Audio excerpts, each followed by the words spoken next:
T minus 1 minute.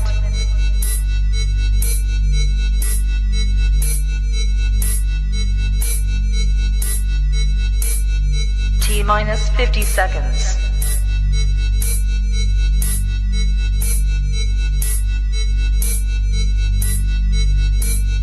T minus 40 seconds.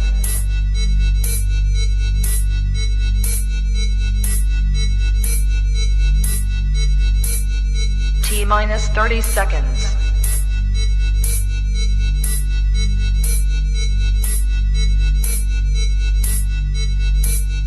T minus 20 seconds.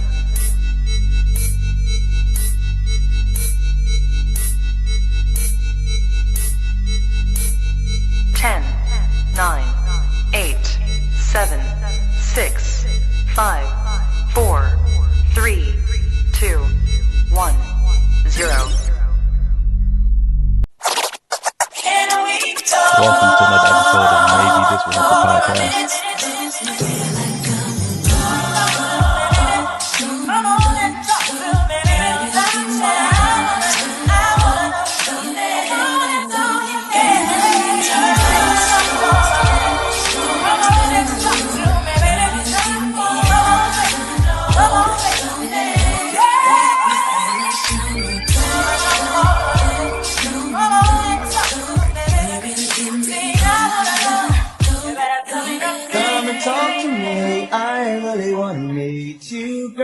I really want to know your name. Maybe this will help.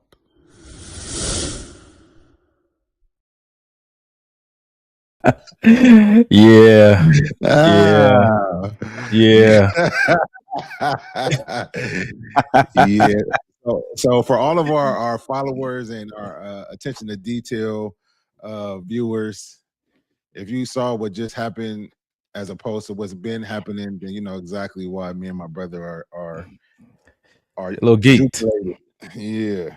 Yeah. Did you say jubilated, my brother? Yeah. I'm not sure the last time I've been jubilated, but you See? know, It was just now. See, I just feel like I probably need to get tested if I've been jubilated. Oh wow. All right.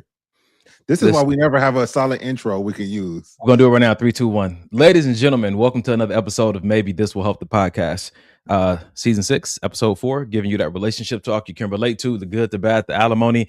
Got it. Boom. Done. Back to what I was saying.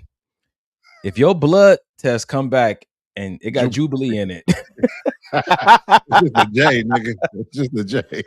Golly, man. Yeah, ladies and gentlemen, we in the building, man. We got a new intro.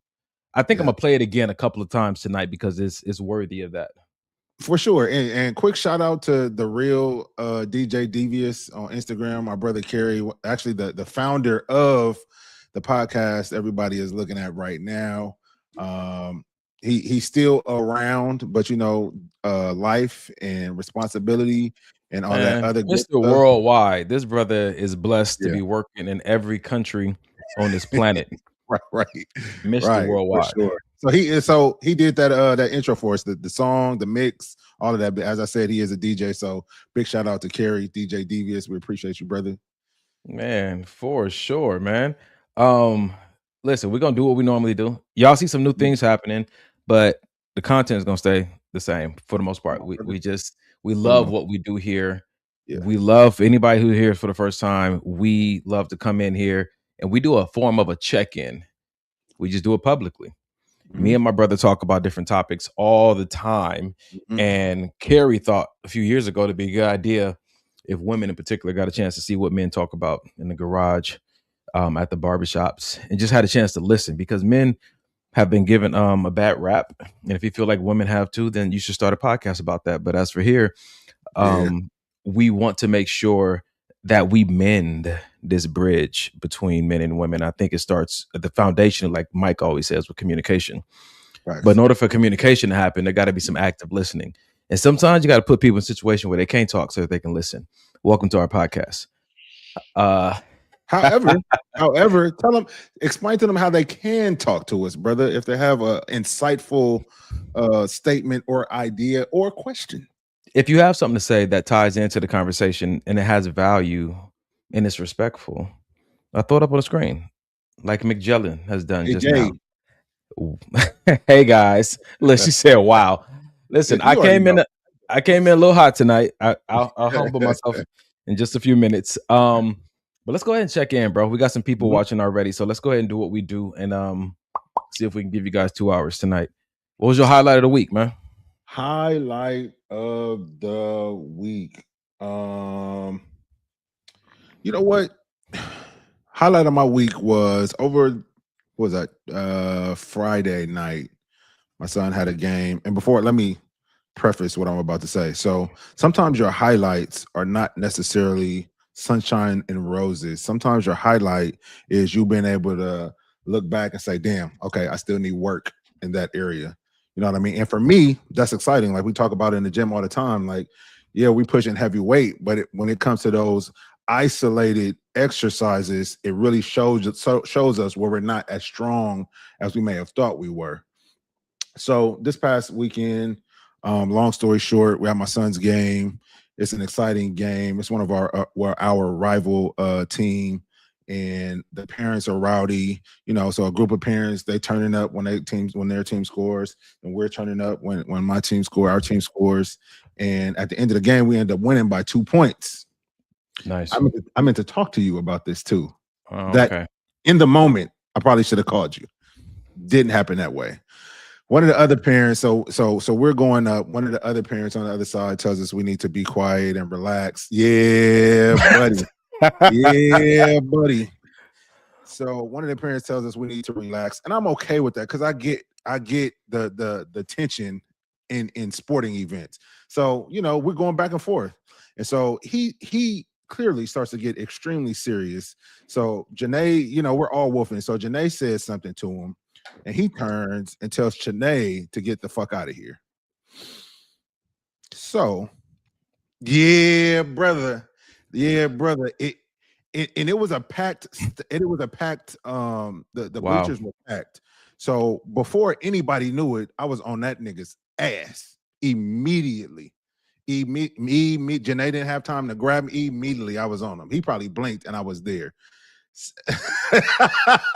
right. So I'm having some choice words with him, and immediately he starts to backtrack.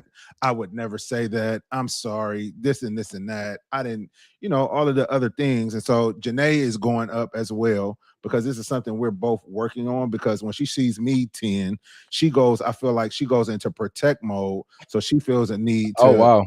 kind of like the day we were moving. It was that all over again. So after everything was said and done, you know, people came and kind of separated us, and you know, me and Janae were able to have a conversation, and it really just put things into perspective. Like we can't both be on. Somebody has to be the level-headed person. Preferably both of us should be that. But if it comes to a situation where we're not, we got to be on one accord, that one of us got to stay on a 1 or a 2. We can't both go to 10 because who's there to, you know what I'm saying? So yeah, it was a good wake up call. Like, okay, you know, you think you got it under control, but then some areas like, oh, okay, I don't, and that's something that we need to work on. So yeah, I think that was the highlight of my week.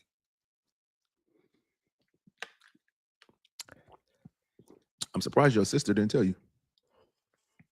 Some sister she is. Anyway. When was she gonna tell me? She gonna call a snitch on her husband? Y'all both was in trouble.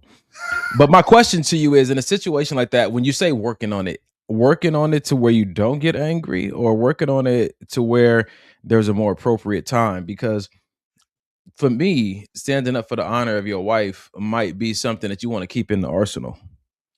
Yeah, no, 1000%. You are correct. I think for me, it's more of a self control thing, because you got to look at, okay, you got your kids are watching. It's at a kids sporting event.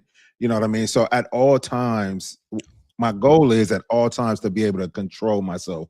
Whether I walk up to them and pull them over to the side and say, "You say that one more time, I'm gonna put your face through these bleachers," or you know what I mean, some other conversation that's a little bit more civil. I want to be able to, because this was 1000% guerrilla mode. It was bad. It was bad. So yeah, just trying to have a little bit more self-control in those situations, brother. I'm surprised nobody recorded this. All right. They did. They did. The kids all had the phones out. Yeah. Mind you, sis said, mind you, the guy got kicked out the next day from our school. He did. He tried to talk. He tried to attack, or he went after a female ref the next day. We weren't there, but so you pretty much didn't finish your job. You could have saved the day. I could have, but I didn't. Yeah.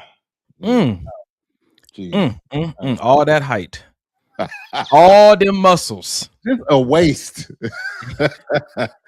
But and you got this brother out here running the streets the very next day. The very next day, you ain't done nothing.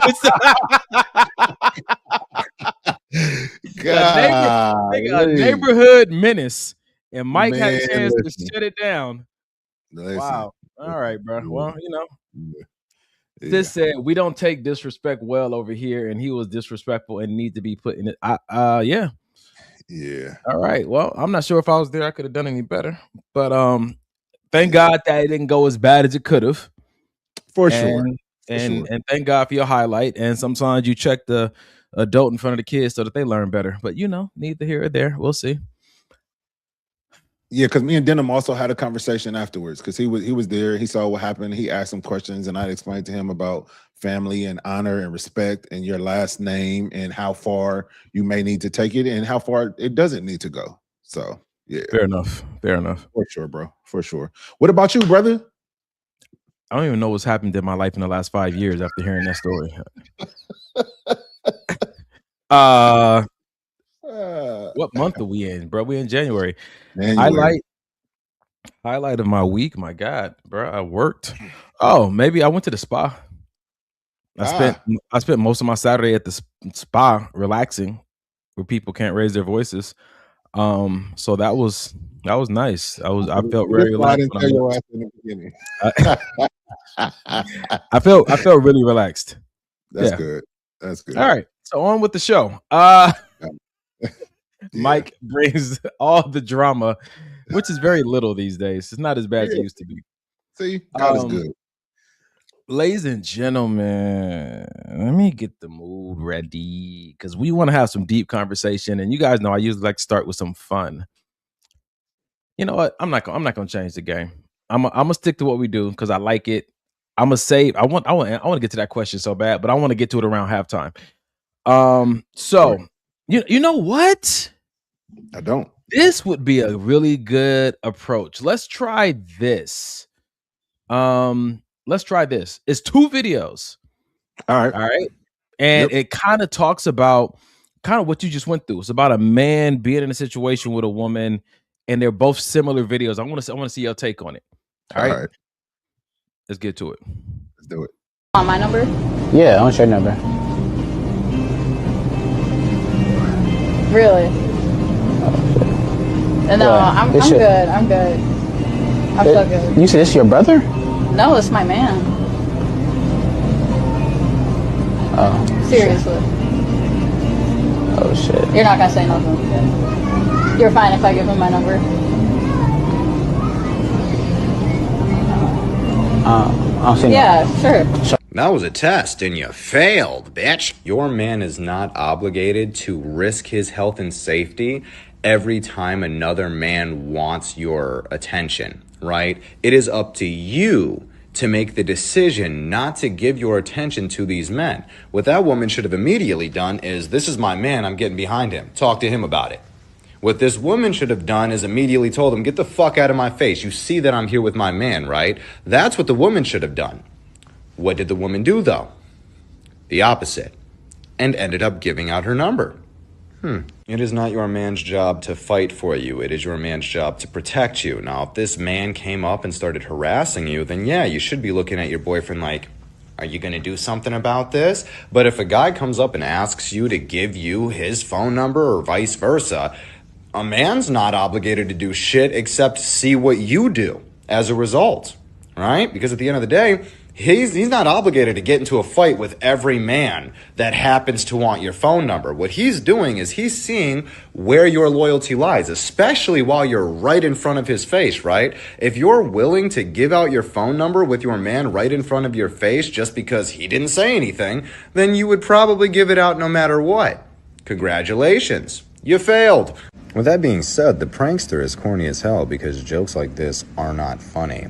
And nobody should be thinking that they're funny. You're literally ruining relationships as a joke, right? But at the same time, you can say that he's helping relationships because this man is no longer going to spend time with a woman who would willingly give her phone number out to anybody. And as a All right. Muted. Muted. Bro, I was going in. And listen, it sounded like a great. It looked like a great. Listen, okay, I could do it again. So Let's go.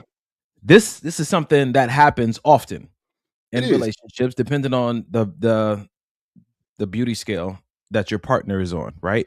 I would love to have a conversation about what are a man's responsibilities prior to proposing to you and prior to marrying you when it comes to your safety and representing you in public, being your voice in public, being your vote in public. Wow. Yeah.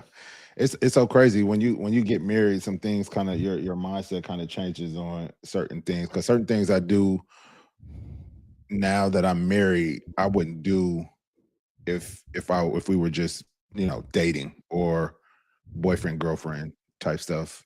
I like even with Janae, certain stuff out now that we're married, certain stuff that I think about like, I don't know if I would do that if we were just still like in our dating phase. Give us some examples, my good sir. I will not. All right. But let's on topic with the video. I'll give you some examples. What are some things that I should not? First of all, I should not be a boyfriend. Here we go. I don't know, man. I feel like I aged out. I feel like I had 40 years to be a boyfriend. Now, dating, engagement, married. I'm sorry, but go back to the video. Don't be sorry because listen, I'm all for it. So one thing I did not agree with what old boy was saying in the video, how she should immediately tell the guy, "Don't you see I'm here with my boyfriend? Get the fuck out of my face." I don't think it needed initially just off rip should go there, because what if he didn't realize that was your boyfriend? What if just because you guys are together doesn't mean people just assume that you guys are an item romantically? It could be your brother, it could be your homeboy, the guy you with could be gay and not even like women. So in that vein, yeah, brother, walk up and shoot your shot for sure until you know that okay, you're not together. To me, that's not disrespectful. To me, I appreciate you asking, even if I'm not around. Maybe you saw us together and I'm not around. Even if you walk up to her, I should trust my woman enough to know that she'll check that. I don't feel a need to, because I've seen, even in the gym, if we're out, I've seen Janae talk to other dudes. I don't feel a need to walk over there and just stand and for what? So what would you say to the guy who is dating a young lady? They're out in public and another guy tries to holler at the lady he's dating right in front of him. What would be your advice to him? Maybe speak to his ego. What is the gentleman that walks up, is he talking to you or is he talking to a woman? She got her own voice. So if he's talking to her, let her speak. Because what if she says, "Oh no, we're not together. This is just my friend." Cool. This is stuff I need to know. So I appreciate it. So that's what I do agree with him. But hold on. But before you go down that path, if the dude comes in disrespectful, should I then insert myself?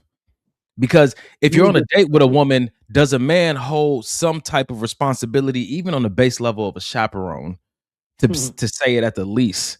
To say, hey, as long as you're in my vicinity and in my care and I picked you up, there's a form of responsibility that I'm going to take to keep you out of harm's way and to make sure I deflect any disrespect that might be coming towards you. Give me disrespectful. He comes up and smacks her on the ass and like, yo, listen, hey, thick. I need that. I mean, Hello? The type of person I am, I would definitely be like, hold on, what's I would definitely intervene. Not saying I don't believe that she could, but Yeah. You would Wh- protect her, the lady you're dating, Yeah. like you would protect your sister or I mom or was- somebody. She gets Oh, that base level protection. yes, and that's exactly Okay. what I was about to say. If me and my sister, Okay. my blood sister, were out and some nigga walked up and just smacked her on the ass, I would intervene the same way. You know what I mean? It's not necessarily because me and her are on a date. It's because you're a woman and you're, like you said, you're in my charge. We're out together, and I feel a certain level of obligation to say to like you said, base level protection. I'm not Gotcha. risking my life. So You if know you what I'm charge saying? up and be like, hey, I said thick, I need that. Like, I'm listen, gonna be like, you heard this nigga talk to you. you paper or plastic, my brother. Paper or plastic. I'll bag that. I'm gonna bag that right up for you. You need a receipt? Do you need a receipt? Golly, but yeah, man. It's If so you many- pull it's out so the many- wham bam on you, that's a whole different story. Yeah. So what are you thinking? Where's your mind at with it? So we're gonna go classic. Maybe this will help to start off, right? Yeah, let's do it. Classic. You about to hear Yeah. this, you're gonna crack up. Yeah. It depends how into her I am.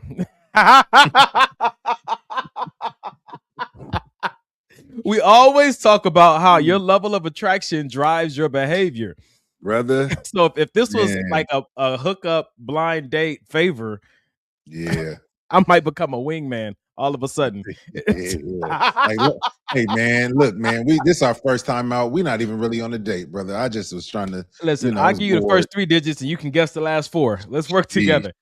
Jeez. Okay. No, but if I am into her, what am I doing in that moment? I think without giving it too much thought, what is my initial first reaction? Right. Is to really stop it. I'm gonna block his shot. Yeah. Even if she's not mine yet, if I'm interested, I immediately become, Yeah. If you're interested, I become protective the moment I Yeah. become interested. Yeah. Even if I don't know you. No, I ain't even gotta know you, but as soon as this becomes interested, something about me says protect her.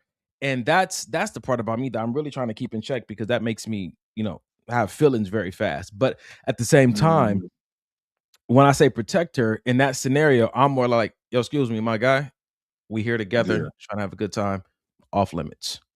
Yep. Basic. You know what I'm saying to you? Basic. Yeah. And I'm not trying to speak up for her. I'm actually speaking up for something that I coordinated, which was a date. We're in a bubble.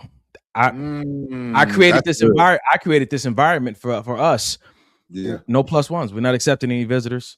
You know what I'm saying to you? I just want to let you know what it is. Now, if she decides to step outside of the environment and bubble that I created for us to engage with this guy, then she just left the theme park.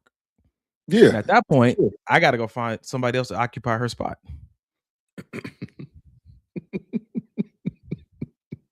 That's facts. No, you're right.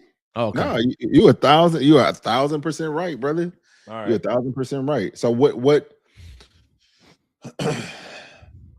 so why do you feel that certain women feel like the young lady in the video? She felt that because she got caught about to give up the number, now that her boyfriend, guy she's out with, should then intervene. I've seen that so many times, and it's so odd to me that women feel like men are obligated because to jump to their rescue or put on their cape to try to save them, when they had every opportunity to de-escalate that before the man got involved.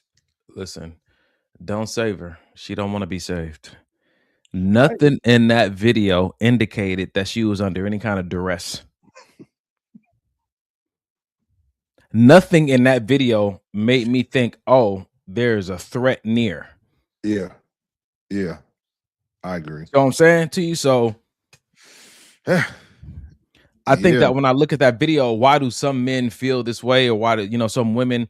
I think that let's look at for the foundational thing, hypothetically speaking, they're on a date, right? They're not.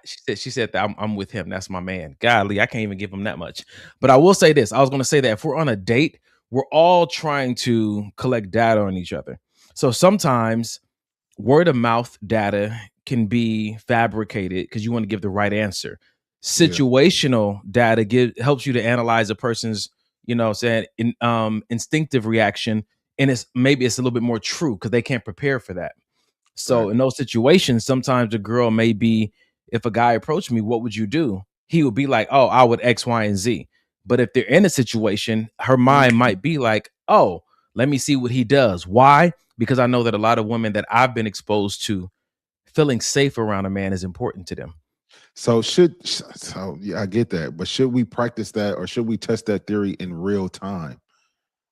Because what if that created a fight? Oh boy goes to jail, accidentally hits oh boy, he falls, hits his head, the guy died. So many things could happen. So are we going to really test that theory in real time? And like, that's wild. Every day we're testing 1,000 theories, man, and all of them can lead to jail. Something very simple. Leaving the house is a testing of a theory. Yeah, we see that right now with ICE. Yeah, but that's a testing a theory with us. I'm saying, should I test the theory? Me and you are going to the gym, and we're in the gym, and you put on 4 plates on each side, and I walk away because I'm like, I wonder if he can lift this. Let me just walk away, and I see you struggling, and I don't do nothing because I want to test the theory, and you can potentially hurt yourself. No, that's not the time. Or potentially blow your mind. That's true. Am I really? So that's the question. That's the question, though. Is that worth the risk? So that's the question. So if we're talking about risk versus reward, sometimes the risk is worth the reward of information, right? Because sometimes she's like, yo, if I put him in this, if I do this and see how he responds, oh, that's all I needed to know. Me and you, we locked in forever.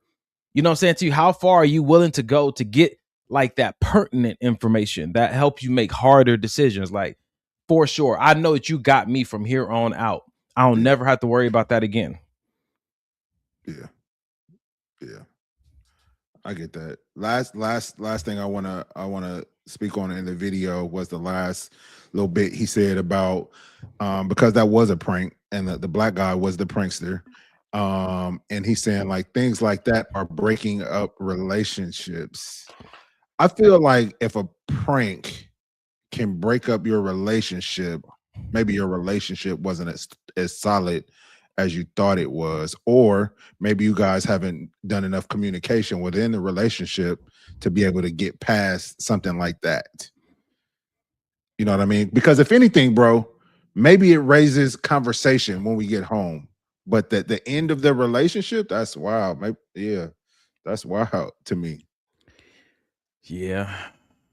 So I think it goes back to something you said. If we have been dating for a while and you're at the place where you're calling me your man, I'm calling you my woman, have we been asking the deeper questions? Right. To help reinforce some of this fragility of the unknown, this fragility of being new. Great word. You know, I think, yeah, bro. Like it. Because when we start asking the deep questions, you start to solidify. You know what I'm saying to you? Work with me. You're starting to solidify areas that you felt a little bit uncertain. And then where certainty comes in, confidence comes in. When confidence comes in, more authenticity comes out. Yeah. When more authenticity comes out, more accurate data is now being presented on the table. And when you get more accurate data, I think you keep yourself out of situationships because you're more clear on who this person is that you're dealing with and what I should do with them, where they belong, where I should place them. I agree with that. Yeah, for sure. That felt good. For sure. All right. So let me give you a different scenario, same scenario, slightly different approach. All right. Hey, hi. You look way better in person. But you're short though. How tall are you? Yeah, we think you're a little bit taller, man. Hey, you single? I'm not. Well, you know, if it ain't broke, don't fix it, you know? But, much respect, though. All right, bye. So, a dude trying to holler at your girl at Coachella. So, we have another video of a guy trying to holler at a girl who's at an event with the man she's dating or with her man. We saw how the dude in the first video handled it. He just hands in the pocket, shrugged it out, trying to see what she gonna do.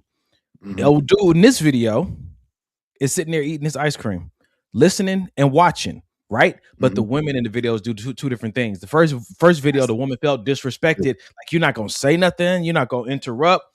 And in the second video, the girl's like, no, I'm here with my man, even though she said it like, sorry, hold on, don't be sorry that you're here with me. She said it like I'm here with my man, and kind of put it in place herself. What are you seeing between the mentality of these two women? The biggest difference in their mentality, how they handle a guy walking up to them while they're clearly out with their man? I feel like the level of respect of the second young lady, I can kind of appreciate a little bit more. It wasn't she didn't play victim like somehow, you know what I mean? Now I feel because he tried to holler at me, oh my God, I feel it wasn't even that. She even had a little bit of a conversation with the dude because the dude didn't say nothing crazy. He didn't say nothing disrespectful. Neither did the dude in the first video. Right. That's what I'm saying. So she even answered his question. They had a little laugh. He asked his question. So right there, she picked up, okay, I didn't want to assume that you was trying to holler, but now that you have literally tried to holler, let me put you in your place. This is actually my man right here. So, you know what I mean? Send them the signal like, no, I'm not interested. I'm here with somebody. And oh boy, took it well. Like, okay, he said his little shit one time and then he bounced. Cool. I don't got why I gotta say anything to him. Yeah. He wasn't talking to me. Okay. Well, you already know where I stand on this. So I think that I could get to a point like that to where I could sit there and eat my ice cream after my woman and I have had these discussions about how would we like to handle these things. She's like, babe, don't even trip. You know, I can handle these situations. I don't feel threatened. I don't feel disrespected. I can handle it. Then for sure. But until I get that from her, I'm just going to initially go into protective mode. Now, let's talk about this for a second, because she is, I guess, famous, right? If the beginning of the video, he said, so in the beginning of the video, he said, you look shorter in person. Oh, damn. You catch that? Watch this real quick. Have they been? Hey, hi. You look way better in person. But you short though. How tall?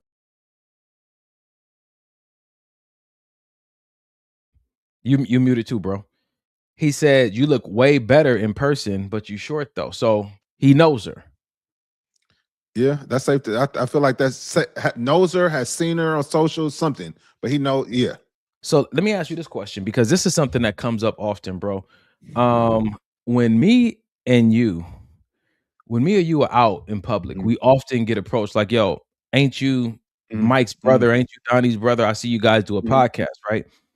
Has there ever been a moment where somebody approached you while you're out with your wife and hit you with that line of, oh yeah, you got this podcast, right? And like, oh, try to start a conversation. Yes. Are you single? And she's right there. Yes. And how did that go? I have conversations with people. Shut up.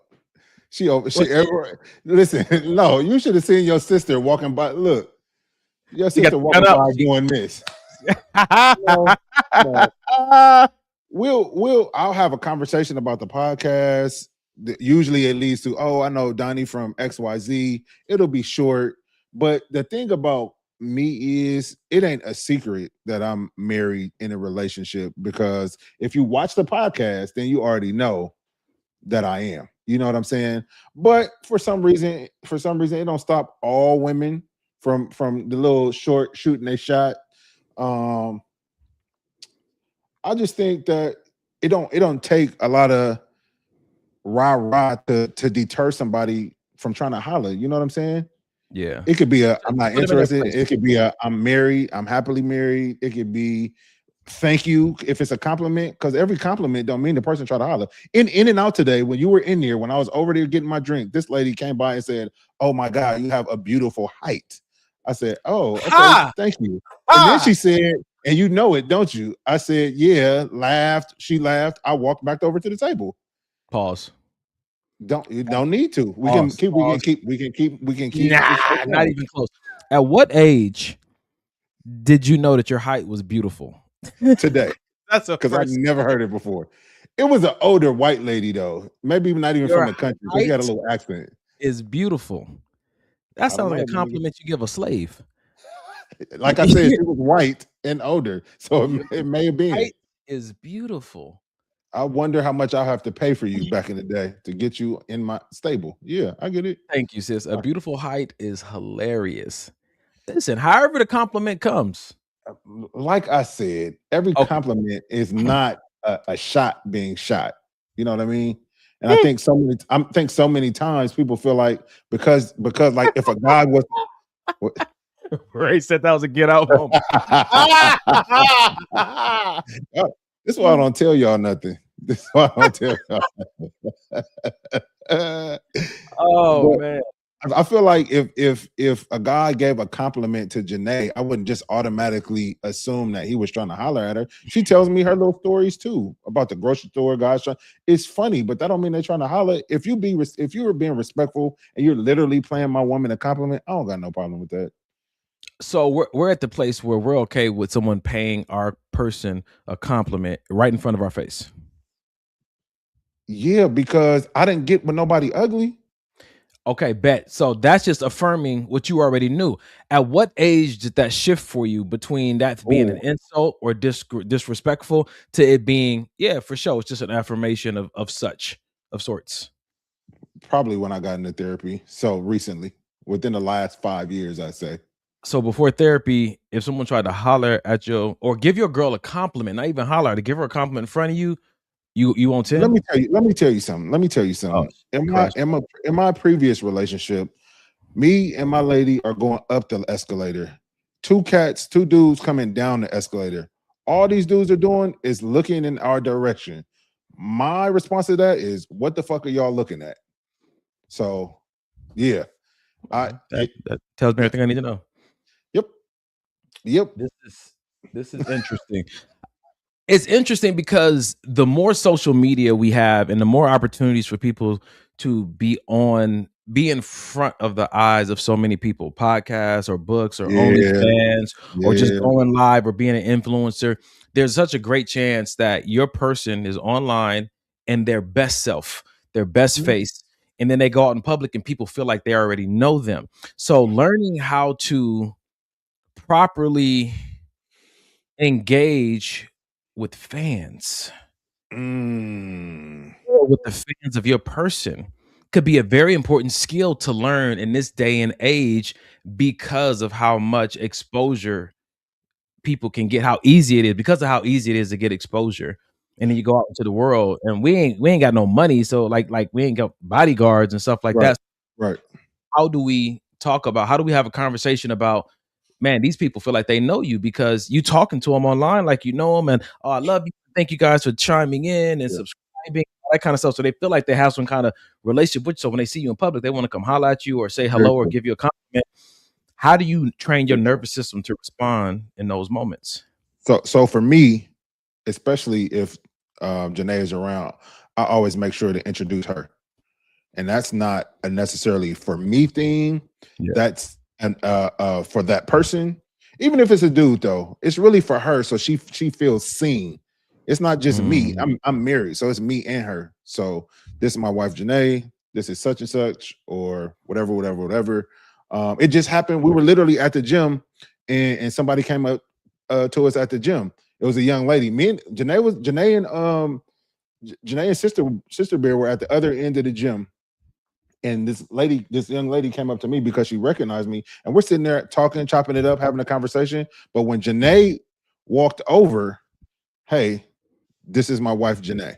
You know what I mean? Because I don't want any kind of nothing. You know what I'm saying? Although I know that's not the conclusion that she would automatically jump to, or if it was, she would ask me about it. You know what I'm saying? But so what do you think is the power of that statement in that moment? How does it shift the dynamic, even if the person is not trying to holler at you? What is that? What's the greatest benefit you could say? So for me, in my eyes, it just takes me off the board as somebody that you can have anything outside of what's happening right now in this moment. Because when you leave, that's gonna be it, unless we see each other again in traffic. You know what I mean? So no need to ask me, what I'm doing later, what's my favorite color. Ain't no need to go into the small talk because for what? This not about to start no type of nothing. That's good. So it's not your wife yet. What does that situation look like? If it's just somebody you dating, or it's, if you still do the girlfriend boyfriend thing at this ripe age of 43. If we're dating exclusively, and when I say exclusively, we've had a conversation. Hey, I'm not interested in nobody else but you, and you saying the same thing to me. It would probably look a little bit similar to that. Like, yo, hey, that's my girl right here. We just in here. Yep. That's interesting. Okay. Can I be your girl too? I tell you, when you handsome your whole life, you just automatically think everybody wants to join the me, party. brother. You would know better than me, brother. So. I have no idea what you're talking about. All right, so no, this is good though, bro. And I asked this question because you already know, bro. Like a lot of people know me from the strip club, even though it was a long time ago, and so that kind of energy. What, bro? No. I like Allie's. That's what I was laughing at. I like Allie's response. Kiss her gently in front of the irrelevant female. God, and but you know that's exactly the type of shit that we do, especially in the gym. Real quick sidebar. I gotta say the sidebar because they know exactly when I say this. So the girl that everybody was trying to murder in the gym because I made mention that she was my type. And I struggle with my eyes and looking at her at the gym. She was in the gym about a week or so ago, and Janae was there. And what I did, first I went and told Donnie, and then the second thing I did, right. The second thing I did though was I went and told Janae, like I want to, because for me, what that did, one was, now I'm being held more accountable. Like Donnie's my accountability partner, but then now my wife is also my accountability partner. You know what I'm saying? And so what I did was exactly what Allie said. That girl, she may not have been looking, she may not have been thinking about me, but what I did is I went up and kissed Janae in that moment. To me, that's sending signals to the body, to my body to self-regulate. You know what I mean? Like, okay, stop out of it. This is your woman. This is your why you're here. You know, all of the other things. You know what I'm saying? All the vows just came back, and all the moments that you guys are creating, the memories just right. So now, if a girl was watching, now she knows too. Yeah, and I think that above everything, your ego was watching. Yeah, he was. Oh God, you know what I'm saying to you? I think that the mature you, the man who you've been called to be, and your future you was watching in that moment. And I think that, again, the Bible says, right? It says that when I was a child, I spoke, thought, and reasoned as a child. But when I became a man, I put my childish ways behind me. I think that they can always come back, depending on how we feed ourselves through imagination, right? You could be thinking about, you could be fantasizing about what you don't have and all the rest of these things and what this may look like and what it may feel like. We've had those conversations. Or instead of fantasizing, you can just remember the moments you've had with this woman that you've married and how much they meant to you, and re-enter those moments to let your nervous system get that dopamine hit again. And again, that's a part of regulating, you know what I'm saying, yourself in that moment. And of course, I think that sometimes my friends say I get too scientific and logical when it comes to these kind of things. But I think that, yes, it's spiritual. Yes, it's emotional. But I think scientifically speaking, we are biological beings. We are divine technology. And there's ways to hack our system to make sure that we stay the path that we say we want to be committed to. Yeah. You know what I'm saying to you? Like you said, kissing your wife might have been one of those things. Yeah, I do. And I also have to tell myself pretty much on it, like this is a daily like battle for me. You know what I mean? And I feel like I often have to remind myself, I think I told you the other day, like, you're not bigger than a program. Like, just because you haven't had no temptation and no urges in the last week or two, don't think that now you could just get out here and just, you know what I mean, let all your guard down. You know what I like about my brother, man? You guys know that me and him meet up every Tuesday. Mike has shared on this podcast, you know what I'm saying, about how he's approached relationships in the past. And so he has a very strong approach to faithfulness and a very unique lens on boundaries. And as single as I am, this brother constantly, I'll share a moment with him about something. He gives me advice as if I was married on what to do. And I'm like, I'm like, but I appreciate it because it's pregame. It's preparing me. You know what I'm Yeah. saying? I don't want to wait till I'm in the game to be like, oh. So I'm like, bro, it ain't. He'll tell me like I have the same pass as him. He like, but it's good though because it's preventative, right? While you're doing recovery and repair, this brother's making sure I never. Golly, I'm not gonna drown. I just want to know if I can That swim. is And funny. Mike does not play That those is games with funny. me. Oh God, Is it? that situation was hilarious. Man, but I just want you to know I appreciate you, bro. Yeah, of course. So A I lot of say it comes this. through the lens of, like you said, me going down that path and you being my brother. Not saying that we've had the same struggles, but it's like shit. If I can, like you said, if I can get in front of it, help prevent it, even if yeah. And the reason I appreciate that because I am a risk taker and I'm a very curious guy. Yeah. And me and Mike went to this thing called Man Cave one time with my boy Kine. And we're talking about the 4 things that women want: a man who's decisive, a man who's consistent, those kind of things, right? And I remember at the table we were at, I was telling the guy, like, man, I'm just hella curious though. I think curiosity feeds my creativity. I'm a creative.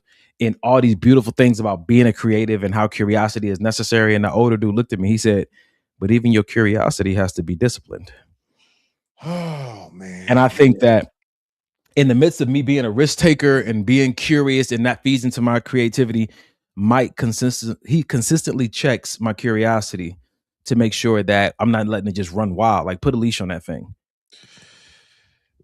I got some feet to work with here, but he's like, it can't just run free, bro, because your curiosity is gonna inform certain choices, and every choice has a consequence. And when a consequence comes that you don't like, because of a curiosity you wouldn't discipline, ain't nobody fault but yours. Nobody fault but yours, bro. Golly. Yeah.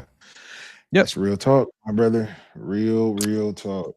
So I say all that because before we move on to the next subject, I say all that because you already know I got a book coming out in June, another book coming out in June, possible book tour, TV show probably going to record in July. So there's going to be a lot of socializing for me. There's going to be a lot of stage time for me.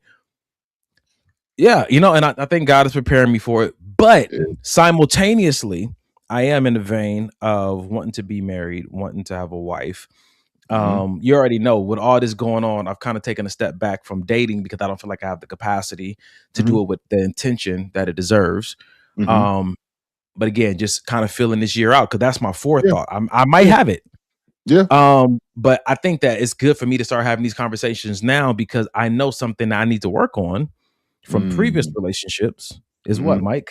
Boundaries. Because and here's the issue with my boundaries, right? I did not necessarily have bad boundaries. Yeah. They just weren't in alignment with the woman I was with. And the reason was because we didn't see threats the same. I create boundaries around things I want to protect from certain things that I identify as a threat. Right. But if I don't see it as a threat, I don't see the need for a boundary. But if she sees it as a threat and she doesn't see me put a boundary there, me and her got issues. So I had to start learning to see threats through the eyes of a woman.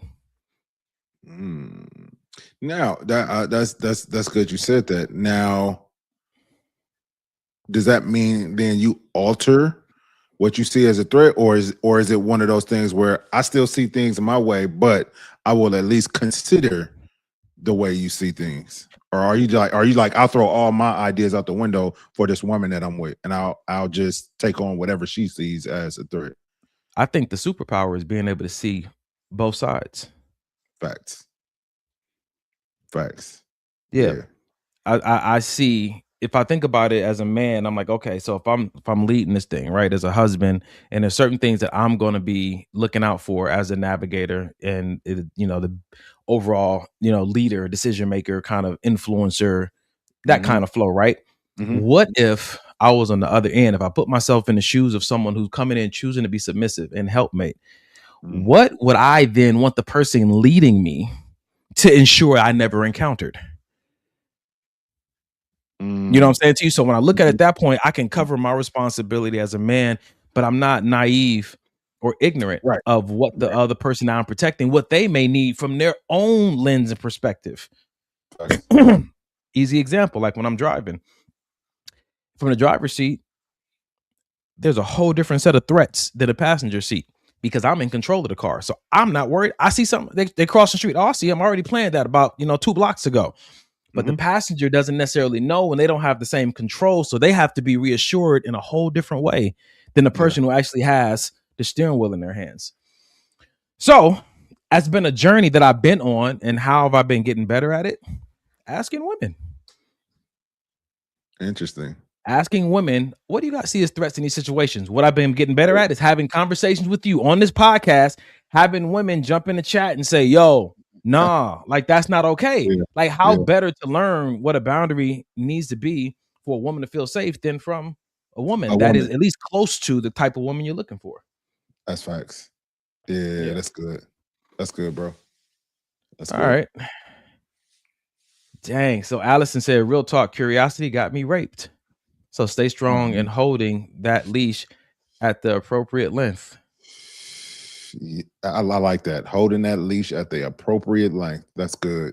Ali, I always appreciate your vulnerability on this show. 1000%. When we say maybe this will help, it may not always be something that me and Mike say. You know what I'm saying? Ali, McGellen, K Webb, Ray, those people are good for coming on here, dropping parts of their story that can be beneficial to anybody that watches this on rebroadcast, man. So thank you for that. I am very sorry that happened. I know that you've mentioned it before, but every time, you know what I'm saying, I think it just hits the same to be exposed to that. And we know, you've been doing your work. For sure. That's good, man. Danielle said, can you make this a real? Which part? She said, clip that.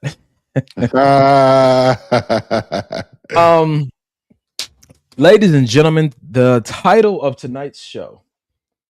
This is interesting. The title of tonight's show is Are You The title of tonight's show is Are You Safe to Love?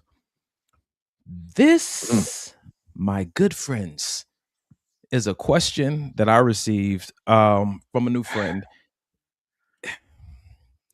I went to the spa. I like to go to the spa to relax, relate, release, think, process. And we were texting on my way there, and she decided to go through a list of questions with me because she's a thinker like me. She processes like me. Like she has somebody in her life like I have you, right? And they have these kind of conversations that are, self-development, you know what I'm saying, self-awareness type conversations. I want to share with you guys a question that was posed to me that set me in the jacuzzi until I began to wrinkle. And I finally responded, but I was like, man, I really want to have this conversation with my brother on the air. So I'm gonna read it to you guys. What is one thing you had to change about yourself in order for you to be someone safe to love? What is one thing you had to change about yourself in order for you to be someone safe to love? First of all, when did I realize I was not safe to love? Because I may not have done any work. I have, but because I've been through this process already, bro, what are your first reactions to that question? It's a question that forces you to really look at yourself and look at your self-development. And it's a question where you can't point the finger. Well, my baby mama was crazy. My baby daddy, he left me and the kids. It forces you to just look at yourself. What work have you done on you, if any, to make yourself a lovable person? Because we all say, I just want to be loved. I want somebody to love me right. First question I thought about when you mentioned that earlier today was, do I love me? You know what I mean? Do I feel like I deserve self-love before you can look at anybody else loving you? So many times we want all this love, we want love from our significant other, but you don't even love yourself. So how can you expect love from anybody else? Because I feel like if you don't love yourself, you don't really know what you're looking for. You calling it love, but you don't know what it is because you can't give it to yourself. I wonder. So I coach a lot of clients, and most of the time the struggle with identifying what to do next in life, or coming up with a strategy, is that a lot of people have lost internal trust of their instincts. Factual. Because they've made choices in the past. They've seen how their life has turned out, and they blame themselves for making certain choices, and they say, oh, it's my fault, right? So the blame, of course, sometimes is appropriate, but it can also fracture the self-trust that you have. So you don't even feel safe to you. So that's something that we coach on and we try to mend. So when it comes to this conversation about, you know what I'm saying, what did you have to change about yourself to make yourself safe to love? I was like, so, you know, logically speaking, anybody can love me, right? Whoever wants to, but it hits closer to home when the person that you love or the person you want to love you doesn't feel safe with you. Now we can start to have the conversation because it's different when you want them to. And it's not just a free for all, right? So we hear people say, well, this is just the way that I am. This, you know, this and this happened to me, and now this is how I am. And so whoever loves me is just going to have to live with, you know, this version of me, and I deserve the love. Mm-hmm. Okay. Sounds good. Right. Until your authentic self that you refuse to work on can't create an environment for what you want to exist in. The quote, we got to bring it up. True heartbreak is when what you want wants you, but you're not able to give what you desire what it deserves. So when I think about it through that lens, let me see if I can find my answer, because I had to be honest. I had to go in and really be honest, because that one hit me. I said, history has shown that I often flutter back and forth between, am I meant to be married, or do I have the gift of singleness? Which is defined as designed to do the entirety of life's purpose or calling as a single individual. I think that has that fluttering back and forth. I think that has made it challenging for someone to be in love with me, even though they may not have said it. So what would I change? Solidifying to such a degree that I no longer waver in my heart and spirit that marriage is an essential part of God's design for me and fulfillment of my purpose. Another thing is set better boundaries with fans or followers. Another thing is reacquire a mentor specifically around relationships and marriage. I had one, but that was a while ago. So I just started going down a list of thinking of things that I could do to make myself, and it's not just safe for anyone to love, but who I envision, the kind of woman I think that will really help me in my calling. I'm trying to create an environment for her, not for everybody. Some people will never see me as safe. Come on, man. But for the person who I want to see me as safe, what am I doing? And I think the pro word is change. What are you changing? You know what I'm saying too? And I think there are things about me that have to continue to mature and evolve. And it doesn't matter how old you are. You don't stop working on those things, because ultimately the more you refine the environment of who you are, I think the more access you'll be able to give to the things that you want and the people that you want in that life. I agree with that. That's really good. I think that you hit the nail on the head when it comes to me. I think it's just continually looking for ways to grow, ways to do what I did yesterday better today, ways to continue to stand firm in beliefs, in the relationships, things of that nature. Because sometimes, bro, it's not just necessarily about changing, but more so about the growth part of it. You know what I mean? Because we can say the doctor can tell you, oh, you're obese, you need to change your eating habits, but that may not happen the same day.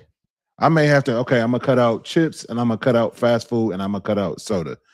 And then maybe a month down the line, now I've cut out, you know what I mean, pork, and I've cut out, something else. You know what I'm saying? So a lot of times what I found, at least with myself, is just biting off more than you can chew, because you want to do good, you want to do better. So I'm gonna just stop doing this altogether, period. I'm never gonna do it again.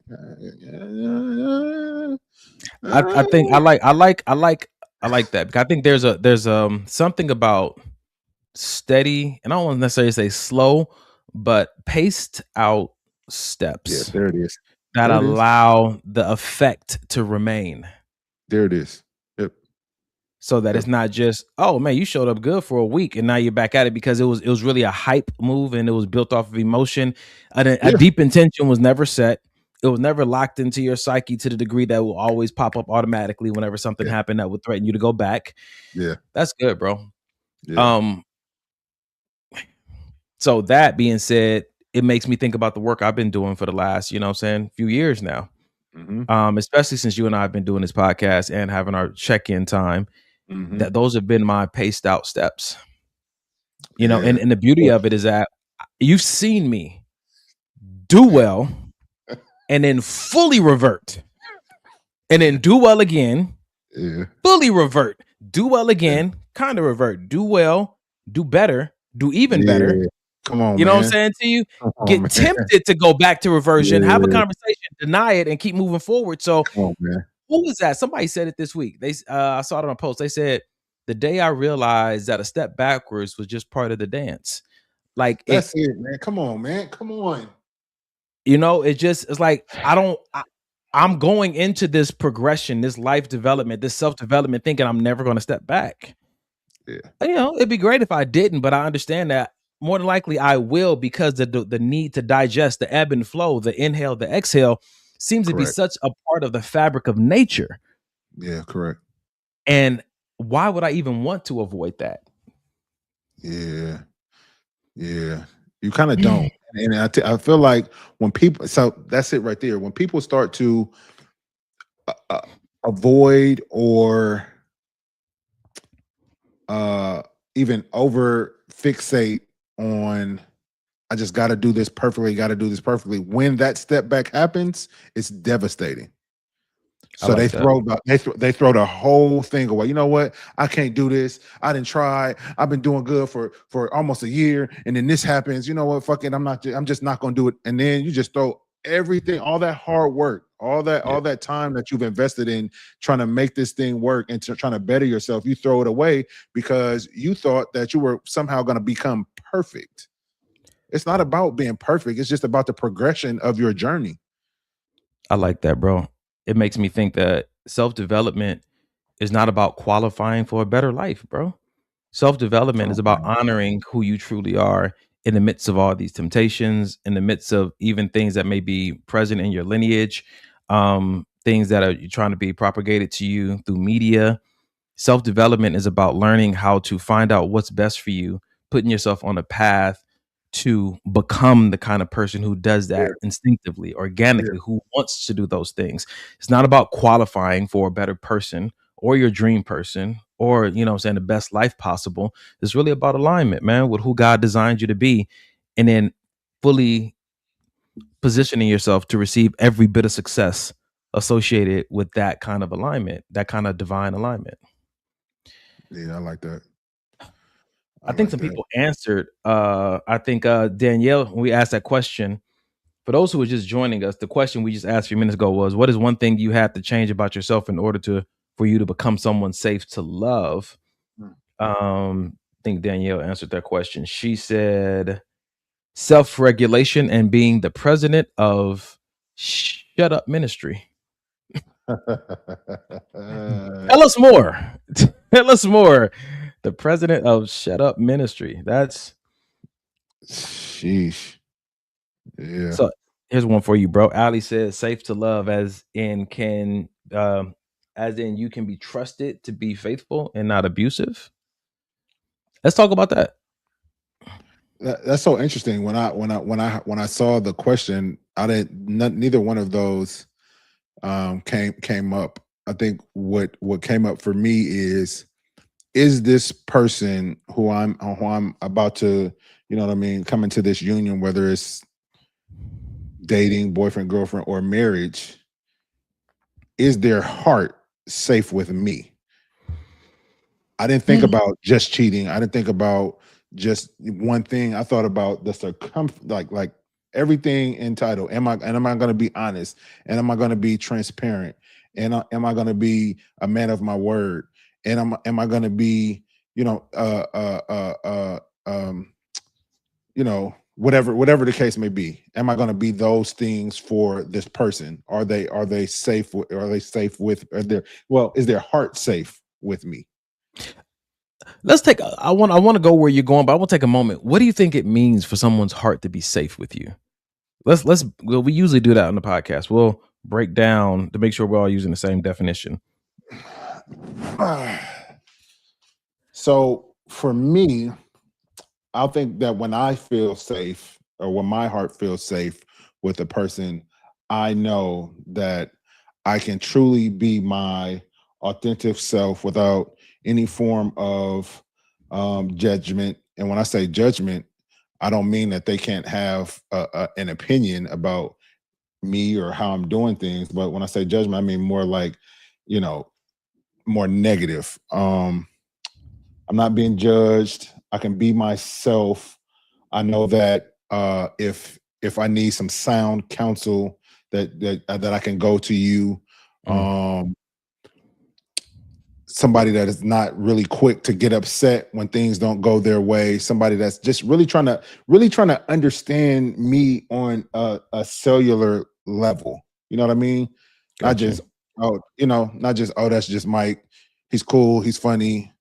Dresses nice. He works out. That's cool. But somebody that's really trying to get to know me. You know what I mean? That's how, for me personally, that's how I feel. My heart feels safe. All right. So check this out. I put in a prompt. I was like, so what is the heart as defined? What is the heart as defined by the Bible and philosophy?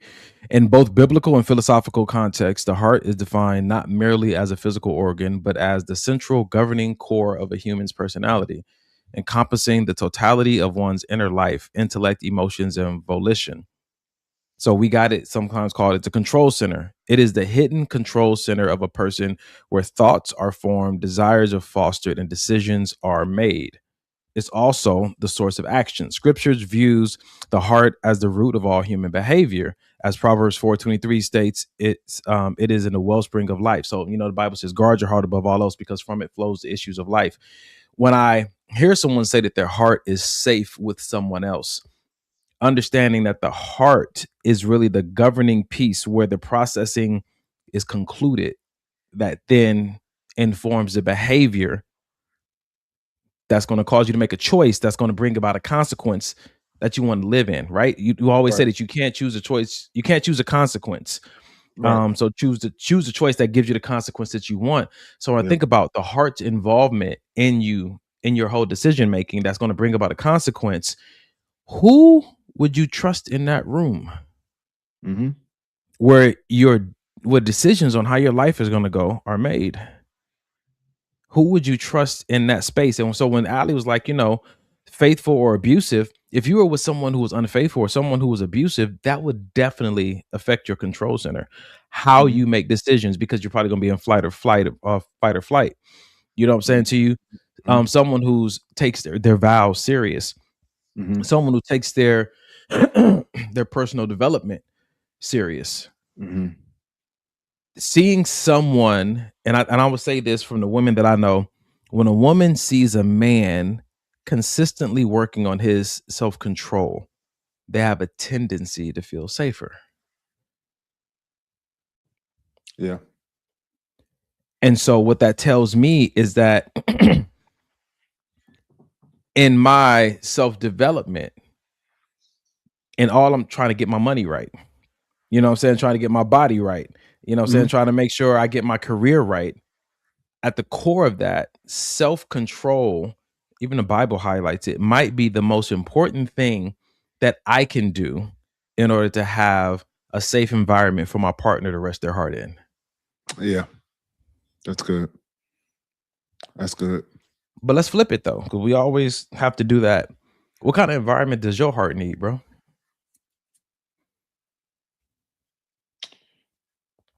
What type of environment does my heart need to feel safe? I just named them. I gave you all my. I want to circle back, because sometimes after the definition and things, you might start looking at it differently, because I'm inviting little Mike into the conversation. I'm inviting the one our therapist talks to, Because it's not just 43-year-old Mike. For sure. And my first answer about being able to be myself was Little Mike. You know what I mean? Not having to put on a facade of being cool or being laid back.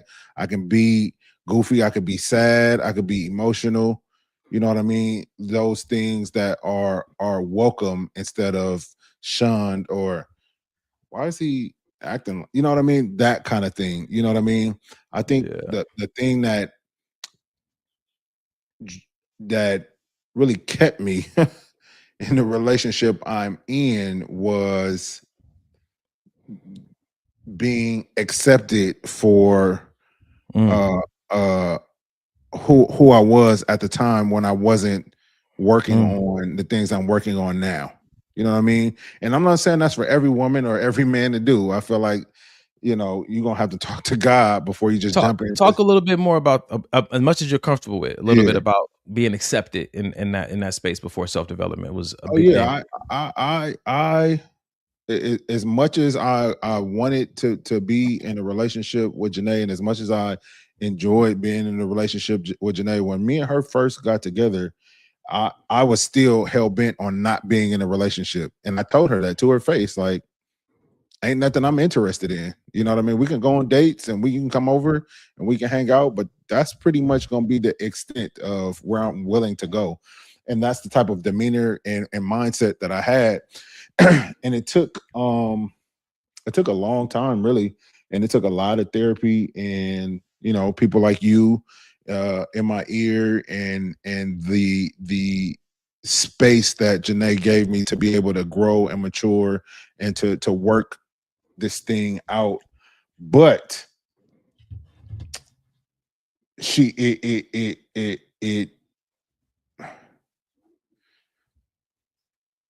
it was a lot on her, on me, on the relationship. And that's why I say being creating a space for a person to be able to go through so many different things while being in the relationship is a lot. And that's why I say I wouldn't suggest everybody just, if your woman is having troubles with XYZ, or if your woman is, you know what I mean, blah blah blah, if your man is this and that, just stay with him and just love them through it. I'm in the situation, and I don't necessarily believe everybody should just do that. I feel like like I said, you got to talk to God and make sure that's where you're supposed to be, because you can get your feelings real hurt trying to do that. I think somebody said on this podcast once that Janae was graced for you, right? And I know you love that statement, because not everybody is graced for you. There's some people who may want to love you, but just don't have it within them to do it. That could be a skill set, or they're not graced. They don't have that divine, I don't want to say intuition or participation or instinct or discernment. They just they're not wired to be able to properly see a person like you in your development. Some people are able to, I don't want to say handle, such a harsh word, but they're only able to love you at your best. That's perfect. And there are some people who are graced to love you throughout all of the parts of evolution that you're going to encounter. And I think those are the people that you want to highlight for that most premier role of partner or best friend or chosen family, because fair weather friend. I'm not mad at a fair weather friend. I love friends that can be friends in fair weather, but I know that I need friends. And I need people close to me that just aren't only built for good weather. And I'm glad that you really I'm glad that you said that, because it doesn't just stop with your romantic partner or your love interest. It goes into like legitimate like friendships, i.e. me and you've seen the dark side of me and the things that you know what I mean, that me and you have had direct interaction with, that could have, if you were that fair weather friend, you had every right to be like, nah, my nigga, I'm cool type shit. You know what I mean? Yeah. But because I feel like you're another person that's been graced to be a brother in my life. Damn, I never thought about that. Nigga, what? I've never thought about that. Really? That's wild. It's weird because now I'm thinking about Janae and what she does and how she's always like, no, it's just what I do. We be like, man, it must be hard on you. And I was like, she's like, no, I'm just being who I am. So maybe the people who are even graceful, you don't even know it because they just being themselves. Wow. But see, here's the thing. I still think that even that just being themselves is still just being themselves with you, because I can't say Janae just being herself or Donnie just being himself. He would be that way with anybody else, or she would be that way with any other guy that she's been dating. That's good. Whatever, you know what I'm saying? That's real good. I still think it's like a divine relationship. Respect. Yeah. And if someone's grace for you, you can still run them off. Yeah. I think there's. Yeah. Thank you. There's a point. For sure. That grace runs out. Yeah. Especially inside of a human. It has to be said though, bro. Yeah. I would say don't test and play with how much grace does this person really have for me? I would not suggest to play that game. I agree. Ladies and gentlemen, we are halfway through the show, and before we go any further, what I'd like to do is give you guys an opportunity to help out. We used to do this at the halftime of every show. Yep. And we had $5, $10 coming in, $15 coming in. We stayed on the air. Well, recently, me and Mike have gotten a little cocky, and we have stopped asking for no donations. And here we are paying twice the much amount of money we used to pay for this platform. StreamYard is doing some great things, right? They've added a lot of new features, sharper images. Like they're doing some great things, but they've also taken our subscription from $44 to $88. We want to stay on the air. We want to stay with this company. So if you wouldn't mind, this is our Cash App, $ maybe this will help. $5, $1. We're not tripping. Whatever you want to give, we appreciate any donation, any amount. And if you have some very generous friends who are online shopping right now, tell them to shop at Cash App. Go to $ maybe this will help. It's worth a shot. I like it. That's right. So Danielle got back to us. She said about things she worked on to be a safe place for someone to love her or for love. Not to be so mouthy, sharp with my tongue. Everything you think doesn't need to be said. Stop, process, and then respond with love. In short, I had to learn how to express myself in a way that speaks to his heart. That's wild. It's so interesting how you see people, maybe have short conversation, and then like I've met Danielle, I think twice, you know what I mean? And we've had small conversation. I would have never thought that she was mouthy. That's crazy. Me and Danielle talk through direct message, and I'm gonna tell you right now. Danielle, I'm playing. I'm kidding. You about to have a whole paragraph in your DMs waiting, brother. This will be a whole voice note. Right. That's funny. Oh my God. All right, ladies and gentlemen. That was our halftime report. We just, donations are always appreciated. We're about to get into the second half of the show. How's your energy, bro? You good to go? Oh yeah, let's do it. All right. So, man, that was a good. Aw. Thank you. Mom said we're doing a good job. I think she's about to love you, Mom. Mom just sent us some Cash App money. She said you guys are doing a great job. Thank you, Mom.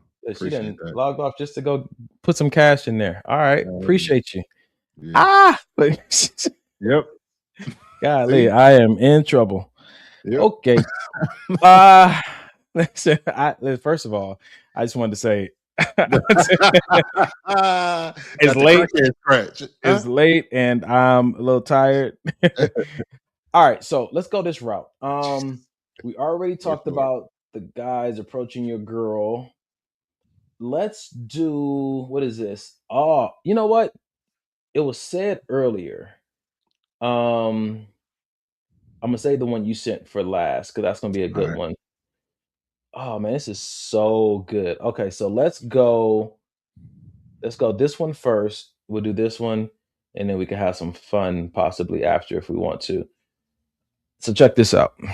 My husband was here. He would tell you, don't nobody on earth know him better than I do. Because you got to. I make it hard for him to stay mad at me now. We tell women, if you really want to know that man, study him like your life depended on it. Lining up under chairs and in the middle to say anything I can do for you. Whatever needs to be done. It's my job to know you. It's my job to know what moves you, what causes you to tick, what doesn't. It's my job to know when you're feeling a particular way, and I can hear it in your voice. It's my job to know those things. What the sister said was on point. As a wife, your job is to study your Lord and to be able to anticipate whatever need that he has for you. And I can see why in the world it will be controversial, because the world teaches us the exact opposite of what we should be doing. Feminism has corrupted sisters' minds, having them thinking that submission is slavery. But the Bible tells us to be in submission to our husbands in all things. Genesis 3:16 tells us how our desire should be to our husbands. So it's our job to study, anticipate every need. It is our absolute pleasure to be able to assist our husbands in any way. According to Genesis 2:18, the Most High created a woman to be a helpmate, to assist a godly man. So that is our true role.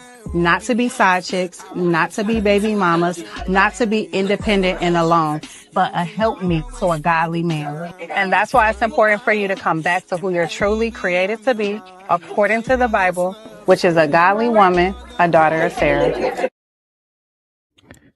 All right. So the first video alone was a good discussion, but then she added some extra stuff. What do you think about that? I do think that the first video was really good. I think. Can you just play the first part of that video again? Because it's something I disagree with. Oh, yeah. Before the lady got on and started talking. Yep. My husband was here. He would tell you, don't nobody on earth know him better than I do. Because you got to. I make it hard for him to stay mad at me now. We tell women, if you really want to know that man, I make it hard for him to stay. Oh shit, man. Mike gonna find it. He gonna find it. Go ahead, bro. Because I have to compare things to my now marriage and the relationship I'm in. How did he get mad at you in the first place? Mm-hmm. I don't. Since we've been together, it's going on 5+ years. I've never been mad at Janae. So when I hear statements like I make it hard for him to stay mad at him, why don't you make it hard for him to get mad at you? Okay, devil's advocate. Let's. Some people are just grouchy. Facts. You know what I'm saying Yes. to you? Some people, Yeah. if they don't get their preferred breakfast in the morning, if they don't get their 3 cups of coffee that day, Yes. you know what I'm saying? They can take it out on you. Can you be the cause or source of someone's anger in a relationship accidentally? Yeah, because you guys are growing together, getting to know each other, having to die to self. So it can be like, babe, I asked you already, you know what I'm saying? When you pull my truck into the garage, like back it in, don't pull it in forward. Is that mad though? See, I take stuff literally. It depends. Mad. That could make someone mad. Yeah, because you never know what they might be working on. That's facts. I'll give you that. All right. You know what I'm saying to you? So when you're grace for somebody, I just want to put that out there. That's facts. That's facts. That's true. Yeah, it's true. Because so I with think that being said, okay, now go ahead. Go ahead. No, yep. You think that what? I was about to say, when I look at my previous relationships, which none of them have been marriages, there's certain things that they would say, hey, I'd like if you did more of this. From the moment they said that to the moment I was able to execute it with mastery and consistency was a time. And so in between that time, yeah, there was some elevated emotions because my learning style wasn't necessarily as quick as what they would have desired for it to be. Yeah. Oh, that's hilarious. Yeah, no, I feel that. I feel that. No, I think she was on point, bro. I think that your partner. I think that on the on what the sister in the yellow that was in the cult and what she said, I feel like there is a stigmatism negatively about just the word submission when it comes to relationships. And I would agree with a lot of these women, like, no, you're not supposed to just be submitted to any old nigga just because you married. I think when the Bible is speaking about that, he's speaking about a specific type of man or a specific type of husband, really. I feel like that submission piece, a lot of people say, well,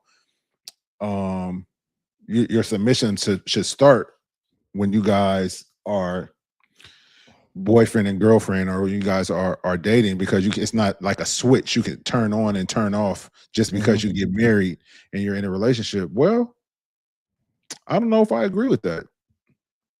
I feel like it can be a switch, because if it, like we talked about it earlier, there's certain things that just like we're reserving for when we get married, it's certain things that women should reserve until they get married as well.